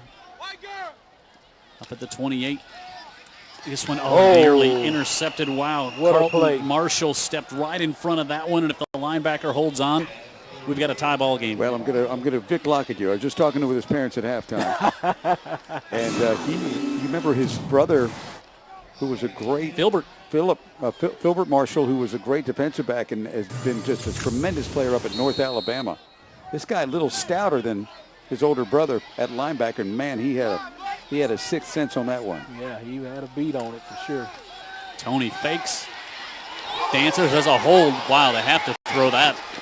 And pushed out of bounds the near side. That was 2 handfuls of jersey on that one. And like Vic says, McGill, it was a hole, but the McGill sideline erupts. Well, look at right.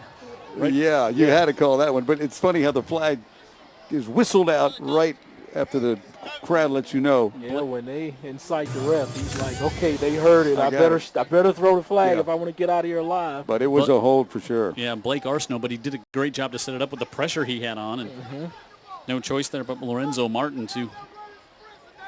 Yeah, that Arsenault really goes at it every play, doesn't he? Good motor, eh? Foley leads Robertsdale 29-6 at the end of the third, as we'll try to keep passing scores along to you here as well. Chicago Blackhawks preseason game, probably don't need that score off my Twitter account. And in hockey. Yeah. You talk about behind the sticks. They're behind the statues. One more penalty, and they'll be in the Blount locker or in the McGill locker room snapping it. Tony, far side, gets it off complete. Antonio Wright to about the 22-yard line, and now third and about 17 coming up for the Leopards. So I think you tell Caleb Ross in the pregame show, 7.5 to go in the third. Blount's got 7 points. You like where you're at? Yeah, you got to. You quickly say, what do we have? Yeah, he's pumping 2 fists. Yeah. But the Leopards' defense has kept McGill out of the end zone.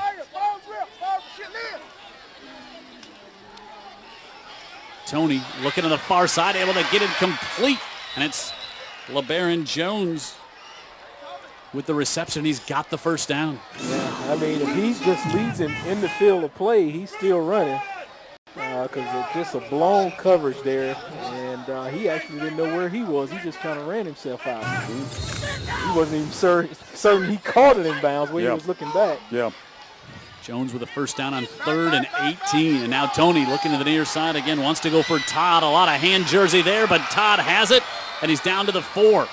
They'll decline that one, I think, Jim. Yeah, Williams, once Todd got by him, grabbed a handful of jersey, and Todd just ran right through it and went up and got the football. Because is Holly saying enough with this? Let's just throw it up and see what our guys can do against their guys. Well, single coverage. Yeah, a lot of single coverage, a lot of competing, but a little bit of jersey there too. And look at Todd, though. He's just a specimen.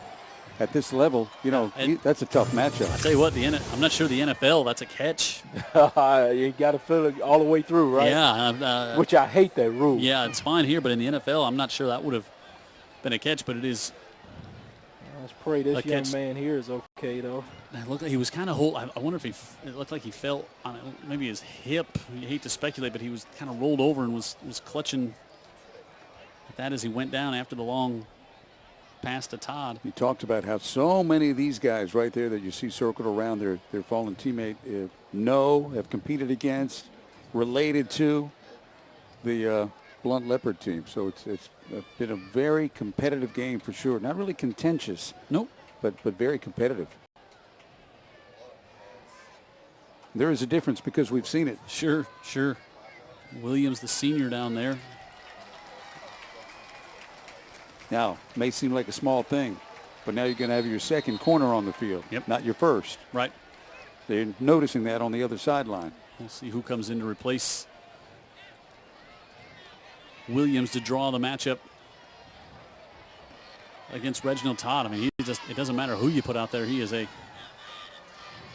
tough matchup. And they'll bring Eric Guerrer, the sophomore, his mom, the other lady who was helping us park here today. And now the Leopards in the Papa John's delivery zone. Tony keeps it, and he takes a big hit at the 1. Wow, looked like he was going in and got bowled over from the far side. Anthony Filon, I think, was DeAnthony. Let's see if he's the one who comes from the outside to get him on the blind side. It was. Yeah, right under the chin where you fill out when tomorrow. I think Tony had to think, I'm getting in on this one. Board. Phylon, our guest 2 weeks ago. Not a whole lot to say. Actions say a lot. Goal. Tony to the outside, cuts it back and dives in for another Leopard touchdown. Great job by him just to dive there, because I think he may have been tackled had he kept his feet. And we see just the innate ability. The 2 touchdowns set up by the 2 long passes. Yep. That's what they do. And Tony gets it in for the score, and now 13-0 Blount with the PAT coming up. Tony just a junior. You know, that guy's got to be attracting some scouts at this point. Keeps making plays like that and got those receivers on the other end. That will attract him. Amaya makes it 14-0 Leopards. We're halfway through the third. Tony with a touchdown and his team on top by 2 scores.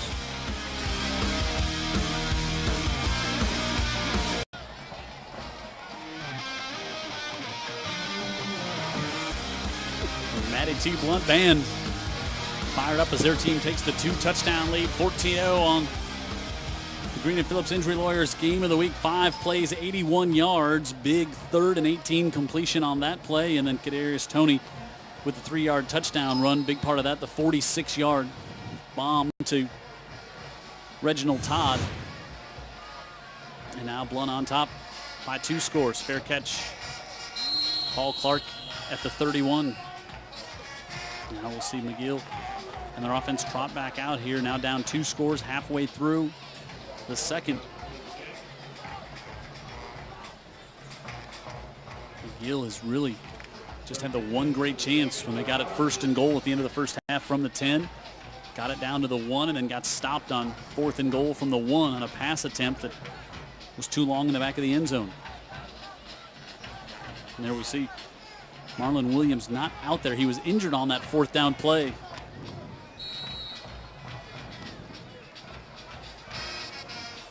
Chambers right up the middle, and here goes Quay Kennedy into midfield and across and all the way down to the 40-yard line. McGill showing them their splash play. Gain of 30 on 1st down for Quay Kennedy. That'll maintain the morale. Let them know they still got a chance in this football game. Plenty time left for certain. No way that this game's nearly over. McGill picking the tempo up a little bit as well. Chambers right back to Kennedy. Kennedy's going to be hit and stuffed on that one. He'll get 1. You see Kennedy at wide receiver. They'll put him in the backfield a little bit, just trying to get his hands, the football in his hands. Yeah, and here comes Clark, a guy we highlighted early on. They really haven't used the tight end much, and by that I don't mean that they haven't thrown it to him. I mean they just have had it spread out where he hasn't really been a big part of the offense. Let's see how things change now if they go to more of a power running game. Yeah, Roberson. Sometimes strategies change as you see what's available during the game. Take what the defense gives you. Roberson in motion, and he's got it around the left side, and Roberson got hit low, and then he got hit high up well. Massey finished him off after he was wrapped up, but he's going to be down near the 30. Massey's letting us know and having Jim Cox call his name a few times. He went up on top to finish off what it started by Poe. Yeah, and Clark was right in front of that entire play, part of the convoy that led that power game around the left end. It looks like they're set up about the same way again. Yeah, it's 9. Tight end is. They fake it to him, and up the middle goes Paris Chambers, and he's to the 25, and McGill's got a 1st down. I like how they're using 10 in that little power setting there. See that with that young man on crutches. Right. Right. To see that. Hinton comes in. And Rembert out to the top of the screen as McGill down to the 25, just 5 yards away from the Papa John's delivery zone. Roberson grabbed from behind and wrestled down as Darrell Scott, the junior linebacker, got him there before, but he picks up a couple. Let's go back down to Ashley for another Orthopedic Group sideline report. Well, guys, we see Marlon Williams on the sideline now on crutches with the right foot. It is definitely a sprain. It was taped. They took it off, and then they now applied the ice to it, and it looks like he is now out for the remainder of the game. Chambers gets it off to Roberson on the right side. Flag comes in as Roberson is knocked out of bounds at the 10. That's not against McGill. That's a nice little pickup, nice little swing play there to the back to get around the edge. I haven't really seen that one tonight either. No, I haven't seen it in their arsenal at all. The last game that we see them do. Nice little play there. Swing it to the back, get a little tackle out there to lead him, pick up some positive yardage. He's off on a running start, so good momentum to start. But this one's going to come back. Maybe ineligible downfield. Oh, a hold. Holding calls, such killers. Oh, man. And rarely you see McGill make those type of mental mistakes. Yeah, more downfield as well because the ball got out of there so quickly. You know, it was a hold down the field. And yeah, I didn't see where. Is that where it occurred? Yeah, it came from the side judge on the far side. Okay.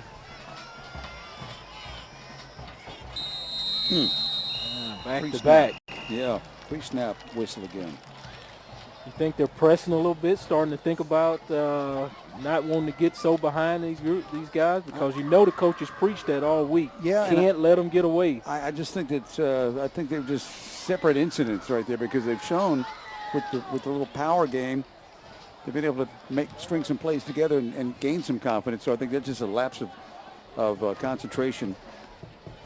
If anything, I think McGill's showing themselves something here on this drive that they haven't shown much of. That's we can move the ball, move the sticks, and a lot of it on the ground. Yeah, 2nd and 11 after that penalty. That's what happens when you have the holding called downfield down to the line of scrimmage. They were at 2nd and 6 after the penalty from the spot foul, and here we are at 2nd and 11.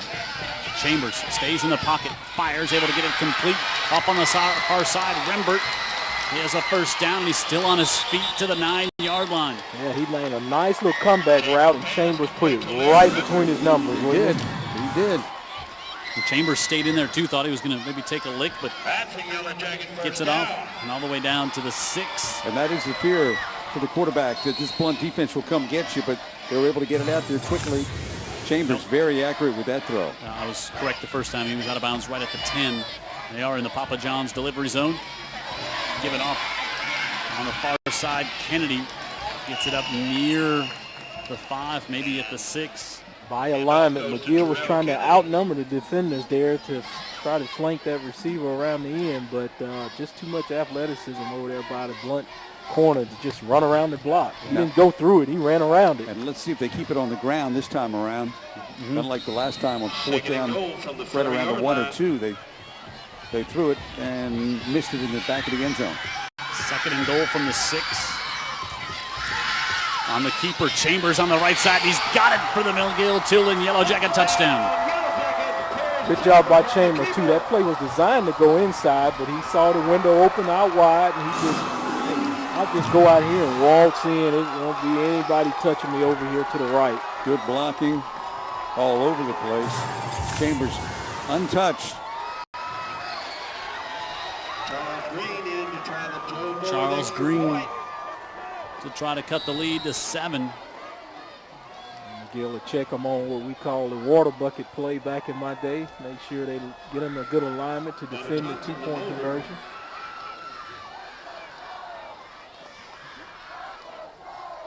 Low snap, but Green able to get it through, and it's 14-7. McGill back in this one, 3:10 to go in the 3rd. Paris Chambers with the first Yellow Jackets score of the night cuts into the Blount lead.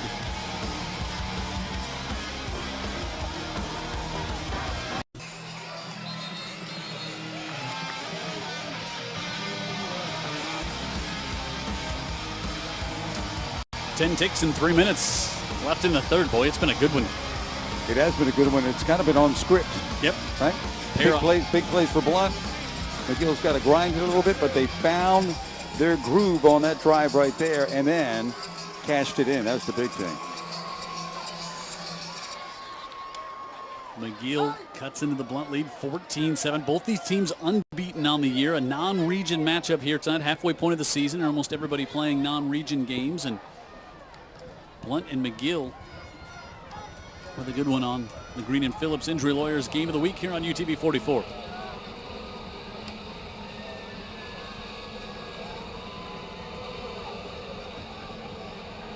Charles Green to kick off.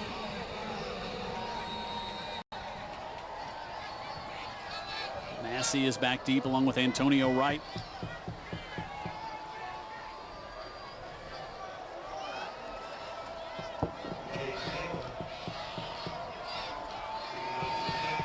Good tight ball game now, guys. Here we go, Green. High kick right at the 14. Right.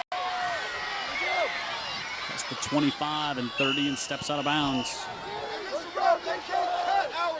And the Blount offense will come back out. Aaron's scoring summary, 8 plays, 70 yards for the Yellow Jackets. Chambers the 5-yard touchdown carry. Takes just 3 minutes and 11 seconds. Not only was it an impressive drive, it was just in time. And a time-consuming drive. Time-consuming. You keep Blount offense off the field. And again, the key thing wasn't just moving the sticks, but they needed to score in a bad way after that second Blount touchdown. They got it. And here we go again. This 3-ring circus that Blount calls an offense. I mean, you just don't know what you're going to see. Oh, I'd say 4 rings. The 2 receivers, the quarterback, and the backs are explosive. They're really good. Maybe a 4-ring. Looked like Blount moved early to start that one. Instead of coming in and get a sack, and the ball comes loose. And Tony falls back on it. Boy, it looked like there was motion on the right side before movement up front. Looked like Robert Lacey moved before the snap. Let's watch. Instead, just a blown assignment up front there, and he's a free man. He didn't realize the ball had been stripped, or he would have had a presence there. Bylon in there again. Bylon's been all over the place, and that's, you got to block him. At that time, they ran away from him. And behind the sticks again are the Leopards. Loss of 10 on that one. Martin, nowhere to go. And now 3rd and very long coming up for Blount, and the McGill defense will get this crowd in the game on the near side. Yeah, what's Blount thinking right now on that sideline? Yeah, they're like, okay, what are we doing here? Martin's had a couple of explosive plays, but not many because of this defense here. Miles Stanley. Yeah, coming off the field. Approaching 2 minutes to go in the third. Jim Cox, Dan Brennan, Vic Lockett, Ashley Pope on the sideline, Jared Kihas in the truck. Tell those safeties to get 2 more steps back. Tony, pressure from the backside, they'll get him. And he tries to flip it out, able to get it out and complete on the far side. And all the way up near the 30. Wow, what a play. There's a flag back there. It might be an ineligible receiver. That's maybe. What I would think. I think that's a lineman that got the football. Yeah, I couldn't, it's a 63. I was making sure it wasn't an 83, but I'm like, yeah, he can't. And we still have a 63 was who got injured earlier. And again, we apologize, but he's not on the roster. How about the left-handed toss? Yeah. Just not giving up on the play. Yeah. And how about the lineman who's like, I'll take it and run it. You get Jim Cox to call my name on a carry. Tony, if nothing else, very resourceful. But certainly this one's going to come back and put him deeper in the hole. And they didn't have the formation like where he reported in as an eligible receiver. They did not have that. Well, that may be the discussion, but I doubt it. It didn't look like a formation where he was lined up as an eligible receiver. Yeah, on the end, yeah. They're just trying to figure out where they're going to mark the penalty on, probably. From the spot, or was he down before he threw the pass? Maybe we can go back and take a look at that. Well, if he was down before the pass, then they wouldn't have thrown the flag. Well, but someone else may have thrown it, and the other guy have blown it dead.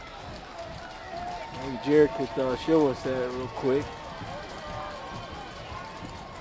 There we go. Let's see if his knee was down. Ooh. Boy, it's very close to looking like he might have been down. Are they going to repeat 3rd down? I don't want to give them any more opportunities. No, I wouldn't.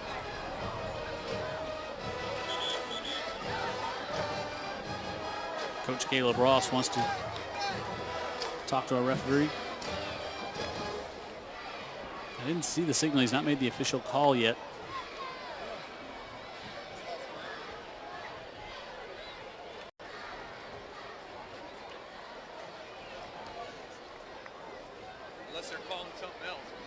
Yeah, Coach Ross wants a full explanation on this, and he deserves it. Yeah, Alan Duhan, the referee, comes over. Gives it to Caleb. Yeah, now they're going to decline this to be 4th down. Whatever the penalty was, Caleb Ross convinced him, we don't want it. we don't want it. Ineligible touch in the pass. It's been declined. 4th down. There you go. Good job by Alan Duhon. He got it right. A long discussion to get that one right. But sure. No-brainer by McGill saying no thanks. No, we don't want to give them any more opportunities. No, we don't want to give them 3rd and 50. No. What we're going to do is possess the ball, and that's what's about to happen right now. Davis will stand at midfield. And get the ball in good shape, too. Yeah. You know, Todd does not get as deep as most punters. He's a few steps, he kind of cheats it up toward the line a little bit, and pressure coming. And they nearly got it. That was going to be a roughing the kicker call against McGill-Toolen. Is that going to be the automatic? Automatic first down. Now, but McGill is going to say, hey, we got a hand on that. I want to see if they got it, if they touched it. Personal foul. Roughing the kicker. Well, that's what you've got to do if you're McGill, is say we got a part of it. Now, obviously, the ball flight wasn't so spectacular, and you can argue because he was rough. McGill saying we got part of it, but first down Blount. 4th and 20. Not reviewable. Automatic first down. If he had access to some of Jared's archives, maybe they'd win the argument, Dan. And it was a low snap. It bounced. Yep, it did. Let's see right here. See what you see right here. Nope. I don't think he got it. I can tell. No, he didn't. Pretty close. He didn't. He didn't touch it. It was close to me. That's good. Right call by the official, and pressure coming from the. If you come like that, you got to get it. I mean, you got to get it or change your diving angle so you don't. Well, they always coach you go at where the launching point is, and apparently he just went a little too. Vic, if I can remember how many times the coach told me that. I mean, they just told me that. Well, all right, I've heard it once now, directed toward me. First and 10 from the 33 for the Leopards. Big penalty, though. Wow. Tony up the middle takes a big lick as he tried to drop the shoulder and nothing doing. I mean, it's Carlton Marshall. Yeah, he rebuffed him in the hole there. I don't think. Ooh, helmet to helmet. Man. And that was just Tony lowering his head to try to make a move, and Carlton Marshall already had his head lowered. Yeah. A hard-earned 1 yard there for Tony. Good job by McGill defense just staying in their lanes. Quickly out to the near side. The ball is loose and dropped. Is that a loose ball? Calling it a lateral. It is. Picked up to the near side. Josh Williams inside the 10. Touchdown McGill! That's what it looked like to me. I thought it was a lateral. Well, I thought it was certainly a catch and fumble. Must play through the whistle. I don't think he ever had the catch. No, I thought he had the catch. Yeah, I'm with Vic, except I didn't think it was a lateral. I just thought it was a drop pass. Me too. I thought it was a catch and he fumbled. All right, let's watch. Here's the answer. If I'm McGill, he throws it forward. He throws it forward. So that's a forward pass. Oh, no, that's no catch. That's a bad call. Yeah, that's a no catch. You're right. But I thought he possessed it and fumbled it. That's what I thought it was the whole way. It was just a pass that was dropped. That's what it was, but that's not how it's called. And that's that, right? Yep, that's not reviewable.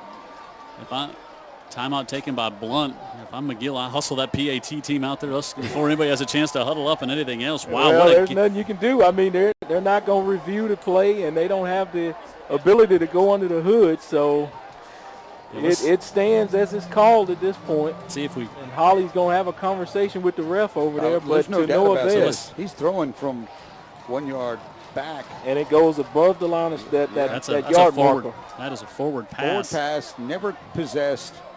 No way. That's a return fumble. Now it is. Yep. In the box score. But a big play. Wow. Yeah.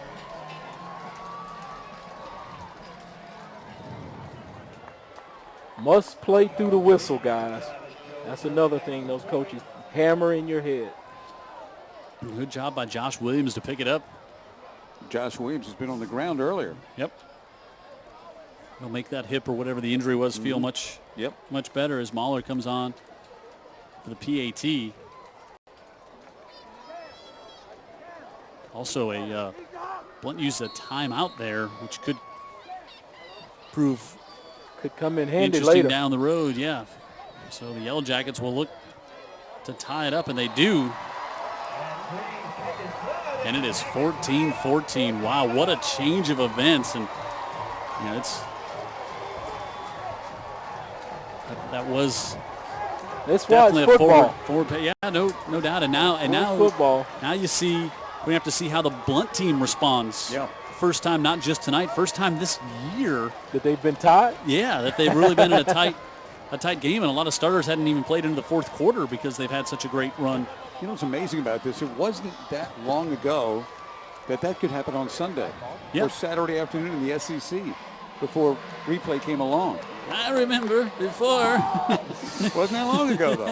I don't think. You're right. I agree. So, and you know, and I like it. Yeah. I like it. I like the right thing to happen. Either team. No doubt. And it's such as everything gets faster on the field, bigger, faster, stronger play. It gets tougher for officials. I don't know how they do it. I mean, I'm telling you, it is a tough thing to do. And, you know, at the higher levels, guys are compensated well to be officials here. These guys, officials are out here because they love, like all of us, they love just being here on a Friday night. Yeah, but that's an example right there. But think about that situation. Getting it wrong. It was a play, and we had 3 different opinions right here. Mm-hmm. Right. Good point. And we're sitting out of the way, relaxing, looking at it. And if we want to go back and listen up and see who had the right opinion, not that we have to do that.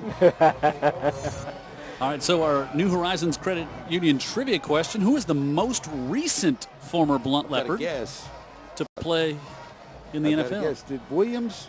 I thought about him just on the roster, but I'm Jarek curious. Williams on the roster. Not that I'm aware of. But, I think they do have a defensive back somewhere in the NFL. Now look at his kick yourself when you see it. Well, there it is. Damian Craig? Yeah. That's a long time ago. Yeah. Long time ago. Had a bunch roll through there in Blount, but he's the most recent one. Fired out to the far side. Complete Antonio Wright. And Wright's going to be close to the sticks. You're Blount. You just keep being Blount. You know, there's no reason to panic, really. Mm-hmm. You've got a lot of cards, a lot of ways you can deal this thing offensively. And now McGill has been true to the task, but McGill's kind of in the hang-on mode. Yeah. Blunt's kind of like. But they caught up. Yeah, they caught up, and they're still hanging on. But Blount is in the position where, hey, let's shake them off. Right. Through 3, 14-14 on the Green and Phillips Injury Lawyers Game of the Week on UTV 44.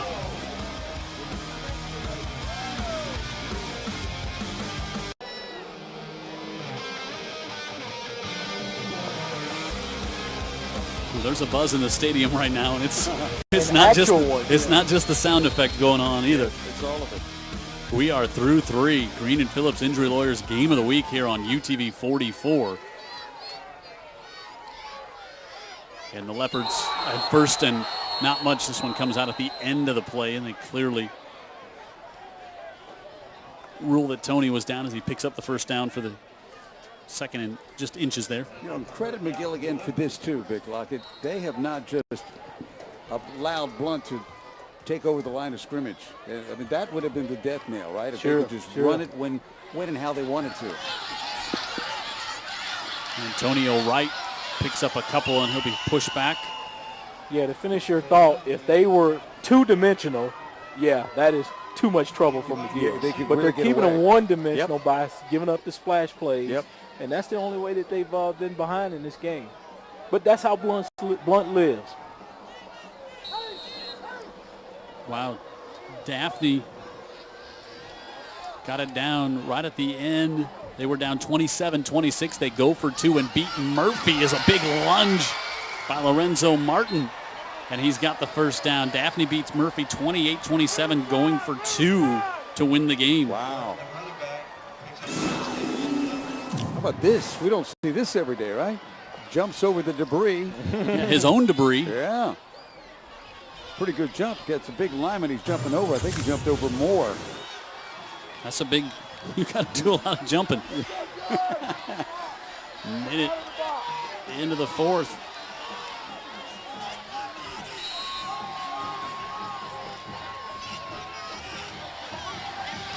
Tony has some time, rifles this one, and it's off the hands of Antonio Wright. Maybe a little bit too much hot sauce on that one. Yeah, Trey Young was right there looking to pick up some debris of his own. Yeah. Boy, one thing about these two teams, you talk about competing all night. Whew. Wow. Well, we're used to seeing McGill play these types of games. There's never any quit in this group for certain. Blount's toe-to-toe. Tony Wow. complete. He's got the first down. He got it out there in a split second. Yeah. That big old body. You see that 2, it looks like 222. Mm-hmm. And you just throw it to hit the one in the center, son. If he's on the field, he's open. Yeah. I think he can snatch an offensive rebound or 2 off the glass as well. Really? I know where I'm going to spend some of my winter, over at the Blount gym watching him. It's going to be fun. From the 35. This time they'll come to the near side, making a little stutter step move is Charles Shepard. And Shepard up the sideline, still on his feet inside the 15. First down Leopards, and now they've got the momentum going. Blount, just be blunt. Yeah. And you can calm the waters. Watch Shepard. Shake, shake, shake. Yeah, once he got the defender to freeze his feet, he's won. You never can stop your feet in that situation. You should use the sideline to help you.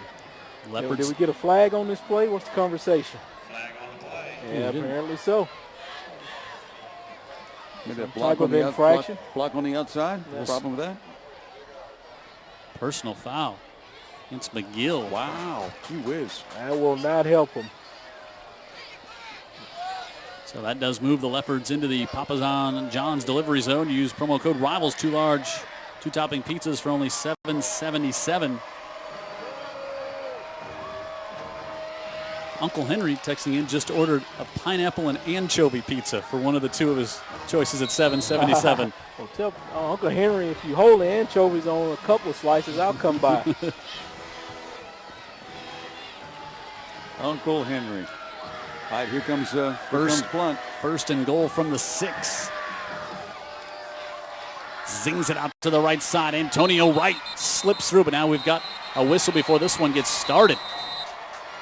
Wow, and that was a late whistle. See the flag drop. Snapped it before the officials were ready. Was that it, or was there motion? I don't know. We have a dead ball. Ball start. White. 5 yards. First down. Everything else was perfect on that play. Right. I mean, the mechanics, the timing. They have coached Kadarius Toney to just stand up, shift your shoulders, get it out there. Laura reaches out on Facebook and says, "Go Jackets, ... even though that was a bad call." Looks like they're going to run it here. First and goal from the 10. Toney, same play, goes out to Wright looking for a block. Wright slips as he was trying to go toward the pylon, and he knows he lost his footing as he had Todd out there. Todd just using his length to block on that one. Boy, he can spin you around, can't he? Mm-hmm. And McGill holding on here, holding on. Trying to keep Blount out one more time. Toney tries to do it himself and up the middle, and then Jackets trying to rip it loose. I'm talking about they are in their lanes, Jim. Yeah, Cameron Banks came in there to make the stop. But talk about what that means. Reading Flag your out keys there. and reading your keys and being in your lane. Yeah, you know, it's all about, you hear it all the time, assignment football and doing your job. You got to stay in your area, protect what is your area, and not worry about stuff going on the outside where you're not responsible for, or to the inside if you're not responsible for it. You stick in your spot. You stay in your spot. All right, we got a flag down on the goal line here. And if you're Blount, let's see here. Especially here in McGill-Toolen, in honor of homecoming 2022. Caleb Ross trying to get an explanation. Dead ball. Personal foul against White. Wow. 15 yards. Third down. Wow. Dead ball. Personal foul against the Leopards. Is there a timeout? Timeout. I think Blount probably took one here with 3rd and goal from the 20. We talked about why Blount was 4-0 this year, and it was Blount wasn't hurting Blount. Well, Blount hurt Blount right there, big time. Well, Coach Hawley's probably going to have him doing a couple extra gases next week from all of this undisciplined-like play that he's been preaching and implementing over there. All the way back at the 20. 3rd and goal. And the big, tall receivers. They've got a kicker this year. Keep that in mind. LeBaron Jones split to the bottom of the screen. Massey along with Shepard. How does McGill play this defensively? And up top is Todd.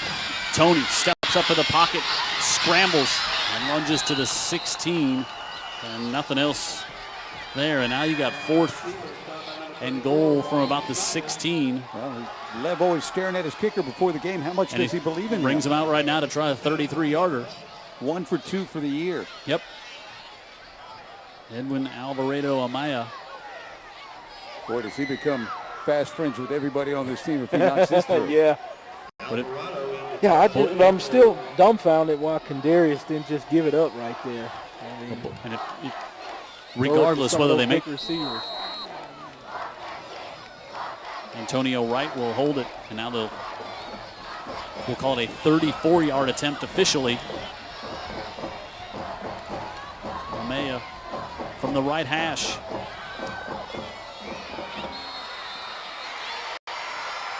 And he's got it. And the Leopards salvage 3 out of that drive. A big 3. And they now lead McGill 17-14. 4 minutes gone in the 4th. It's the Green and Phillips Injury Lawyers. Big crowd here tonight. Game of the week on UTV 44.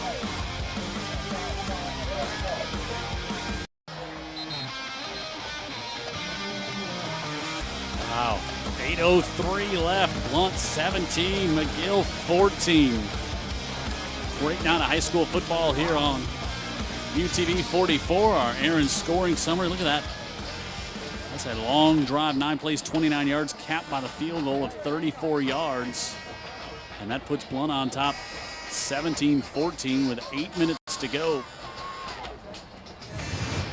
And Blount responded well on that drive. Had 1st and goal, then had a big 15-yard penalty after the whistle, dead ball foul.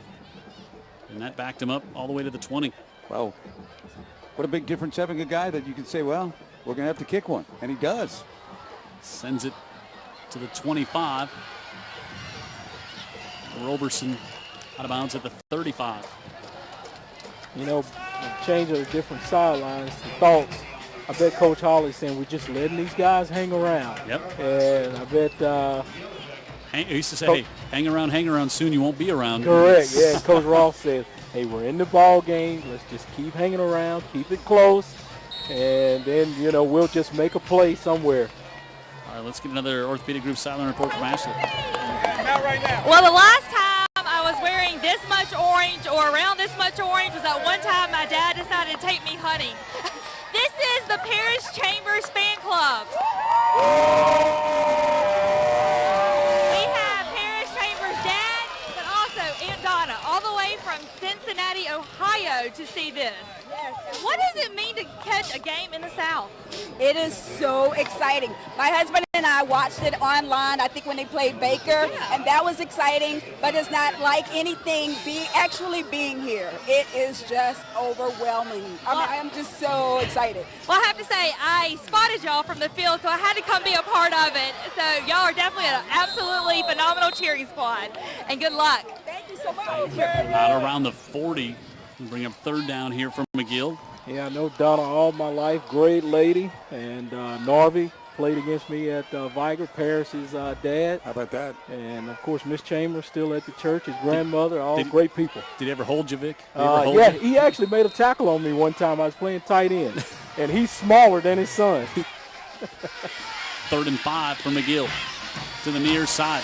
Rembert grabbed open field tackle, and the Blount defense shows up to thwart McGill on this one. Vic Lockett, you want to describe that play? I've never seen one like it, but I tell you what, that was very athletic. He thought he had a play on the football, and then he lost that and said, well, I'll just have to make the tackle there. Backed into him. And made the tackle. Great play for sure, defensively. Quick 3 and out for McGill, right? Great play by that young man. Mario Dungy. Yeah, man. I just got a text from a friend or on Facebook. How's Dungy playing?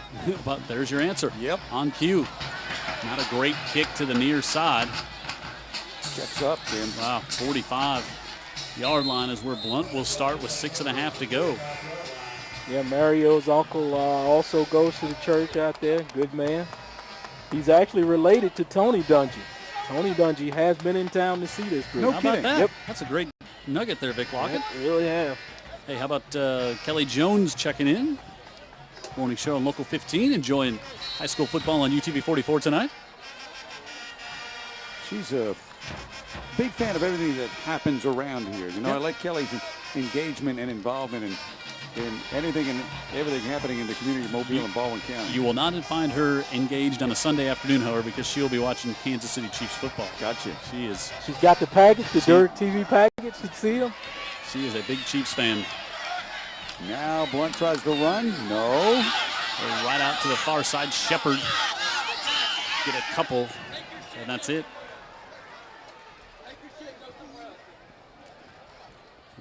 Get down to about 6:20.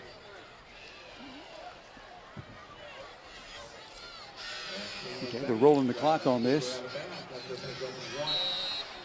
See what the Leopards can do here. Vic, a little surprised they threw it out there real quick, and I know that's almost like a handoff, but thought they might try to pound it here. Martin on the right side.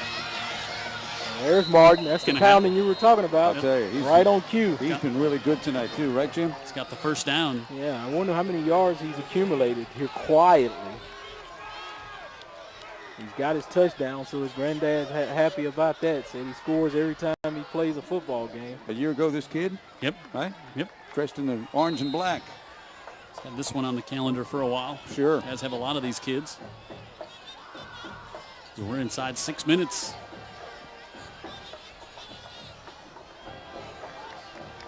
Well, tip your hats to both teams tonight. And both these teams will be better for playing one another. Mm-hmm. Tony, that's the play clock. Roll inside 5. Now he's going to have to hurry as it's at 2. Gives it to Martin, who gets a couple. See what you think about this, guys. I think even in the very physical 7A, I don't think McGill's going to run up on a bunch any more physical or talented than 6A Blount. Sure. Your thoughts, Vic? Yeah, I wouldn't think so. I hadn't seen every team around the state, but I certainly would like to see any that's more athletic for sure than this group. And Blount's probably not going to play a team more well-coached, disciplined in their fits all night long than McGill-Toolen. I don't know. Spanish Fort going to be pretty solid, too. Yeah, that's a great. They stay in their lanes. Great point, Vic Lockett. So they've got 2 on the schedule. Play clock at 1. Tony gets it off. Pressure coming, takes a big hit, fires it over the middle. He's got it complete to Shepard. Shepard makes a move at the 15. Comes back a little bit to the 20, and he'll be brought down there. That's the skill set that Blount's got. When other teams just say, okay, we're going to try to sneak out of here and get on the bus by running it and running the clock down, Jim. Watch Blake Rawls, the hit he puts on, and Tony stays in there to take it. Look at that. What a rope, though. I mean, he's getting pressure in his grill, and he just throws a great pass. I was afraid he was going to dislocate his hip where he was hanging on to his leg, and he was still trying to go forward. I know. You always worry about that. Yeah. It only happened one time I've seen, but I don't want to see it again. Approaching 4 minutes at the 20. They are bleeding the clock. Yep. Martin on the right side. Gets maybe 1 before he's ridden down on that play, and we'll see when McGill starts to think about using their timeouts. They've got 3 left, 2 for Blount. Dan, when have you seen Blount just be so disciplined that they can bleed the clock like this in your tenure here calling these games? I'll tell you, I would say it was maybe 4 years ago, and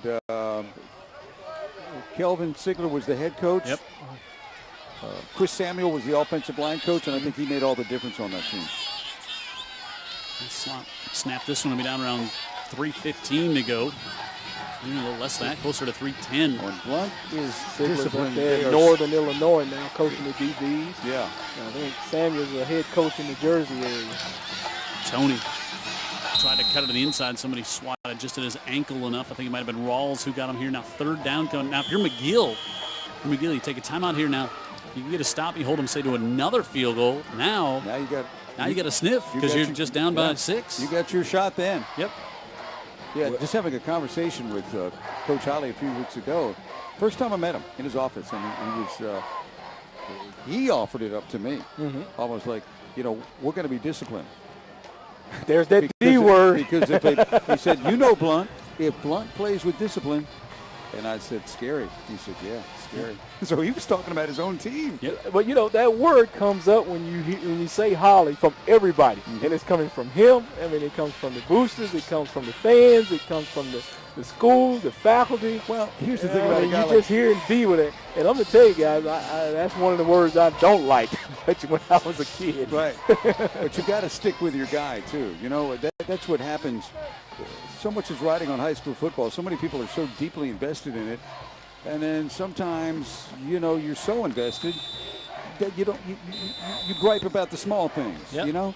Oh, maybe you got to back up and look at the big picture. This guy is special really because of the way he ticks on the inside. And I bet he's saying that and knows this because he's probably seen Blount from afar, playing against him and knowing about him. Yeah. And he knows if this is brought to the table to this group, you got something. He was at Viger. I'm sure he looked across those sidelines. He was at Viger many years. Yep.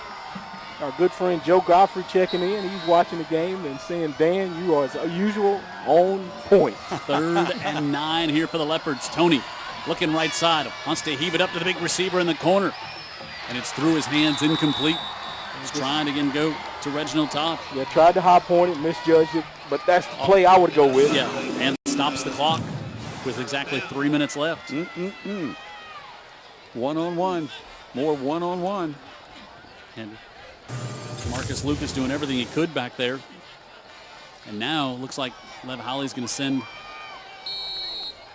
Kadarius Toney back out there on 4th and 9 from the 20. Try to get it. Be a 37-yarder. Amaya just nailed a 34-yarder. Don't necessarily need a touchdown, just need to move the sticks. Yep. And they're not behind. So is this the ball game, guys?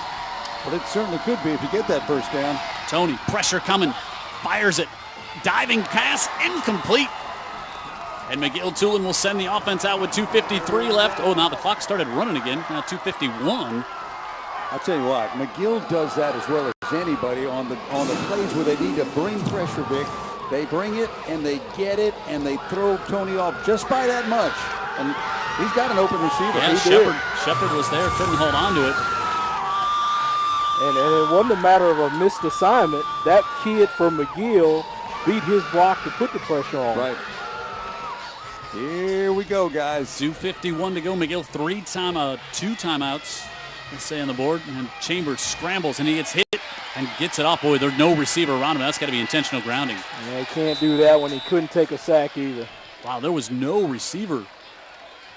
But he, in his mind, he knew he just couldn't take the sack. So it's just desperation. Jim, they were all downfield. But they didn't throw the – did they throw the – No, they did. They did, okay. They Ooh, did. Loss of down. That's a crusher right there. But I've heard the argument it is not such a crusher. It's just you would have lost it down anyway. And they I don't think they penalize you yardage, do they? Yeah, it's a 5-yard walk-off. It's a 5-yarder, okay. Good point. He was going down one way or the other. Sure.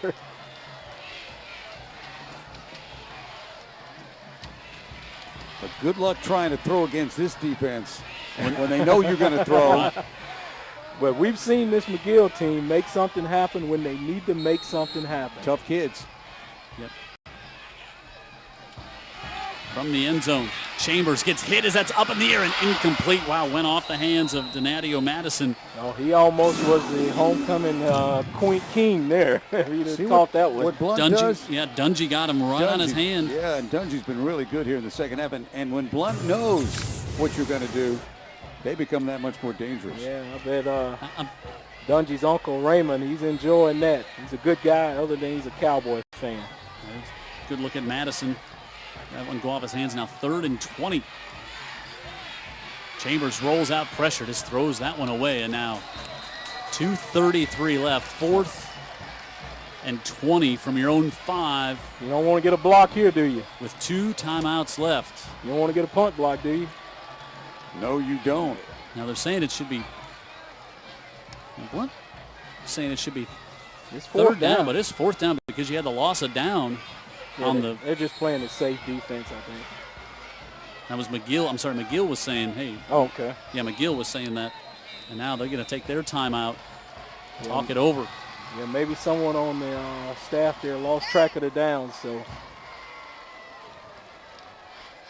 This is a nail biter. It is. This is a lot like what some of the end of this year is going to start looking like, guys, with really good teams end up getting together, like again in 2 weeks at Spanish Fort, the same Blount team. And then, of course, once we get deeper into the season and into the playoffs, really exciting stuff is going to be happening. Yeah. October 16th, we got McGill and Murphy. That could be, although Murphy with a tough loss tonight, but that is here, I believe. And that Murphy lost tonight, of course, non-region loss. Murphy's got 2 losses, but neither one, they're still unbeaten in the region. Theodore. Murphy won the game against Theodore. Oh, they did? Yep. Okay.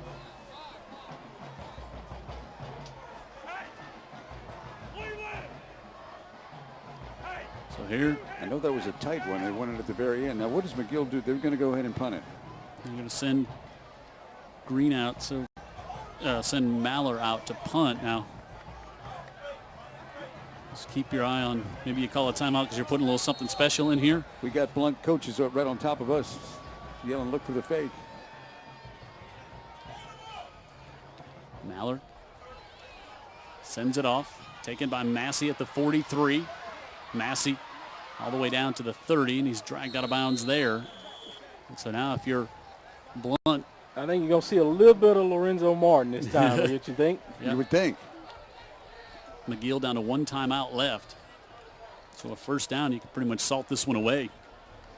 Victory formation?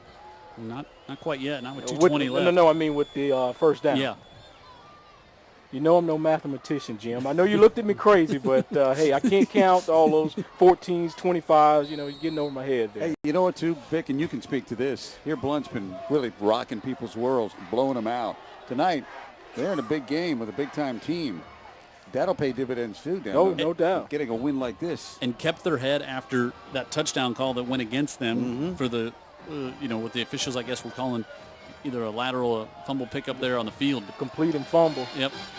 There's Martin, and he's upended. Is that my man Arsenet? No, it's DeAnthony Phylum with the stop. And he's been all over the place, too. McGill takes their last time out with 2:13 left. A man, a few words and many violent actions is Phylum.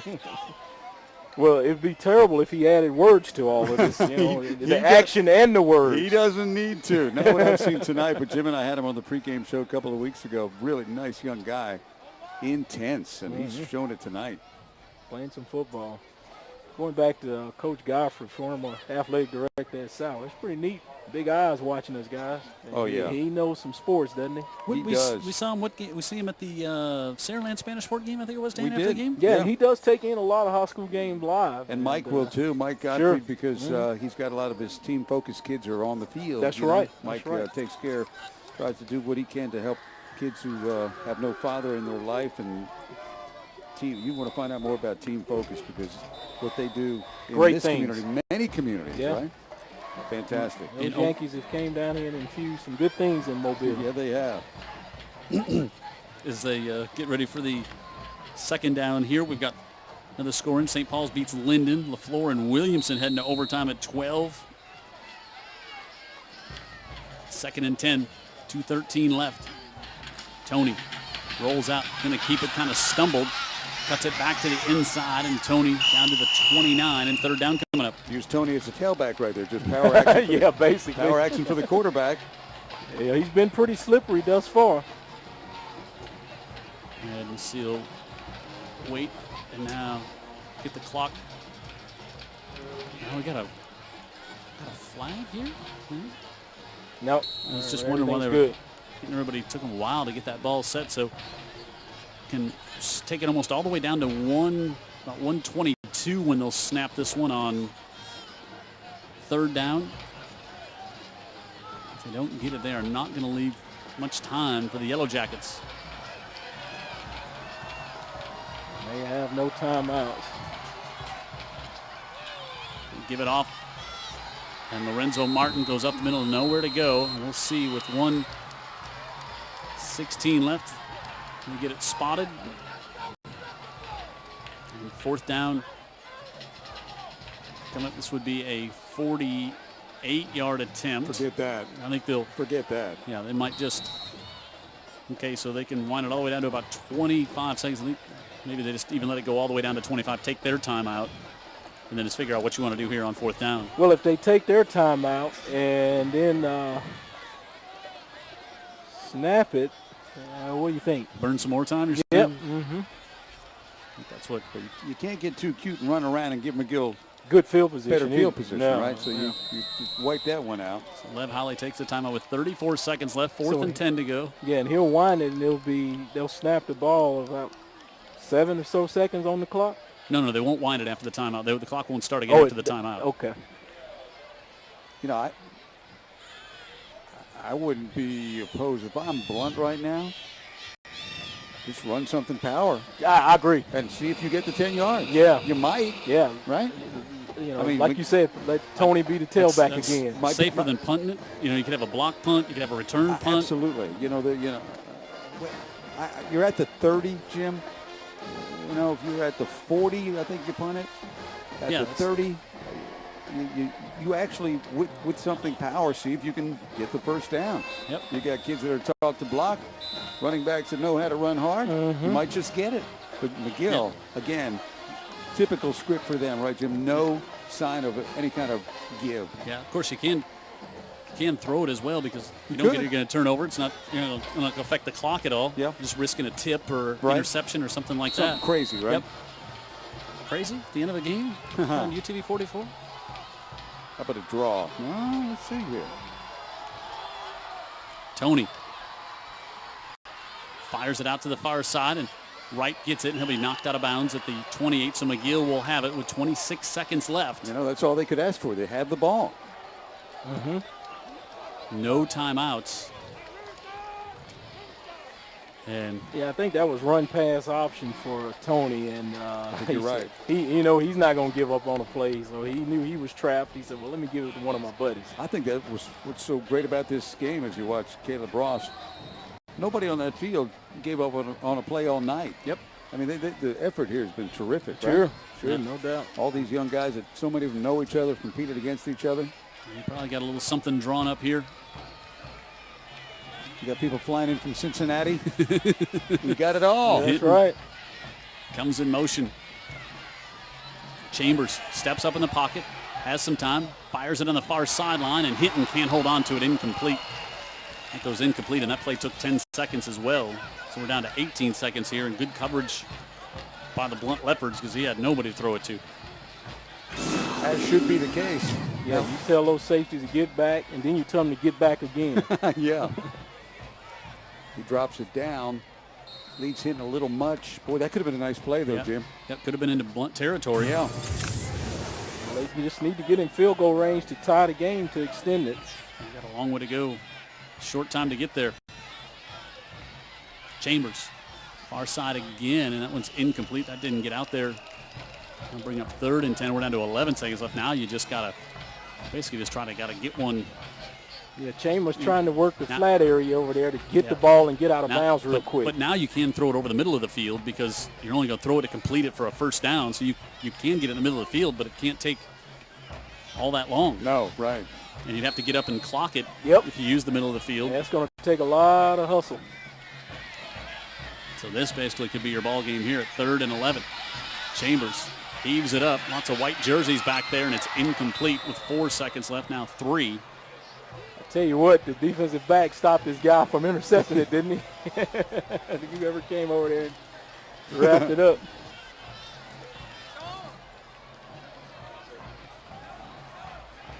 We've had a good one, guys.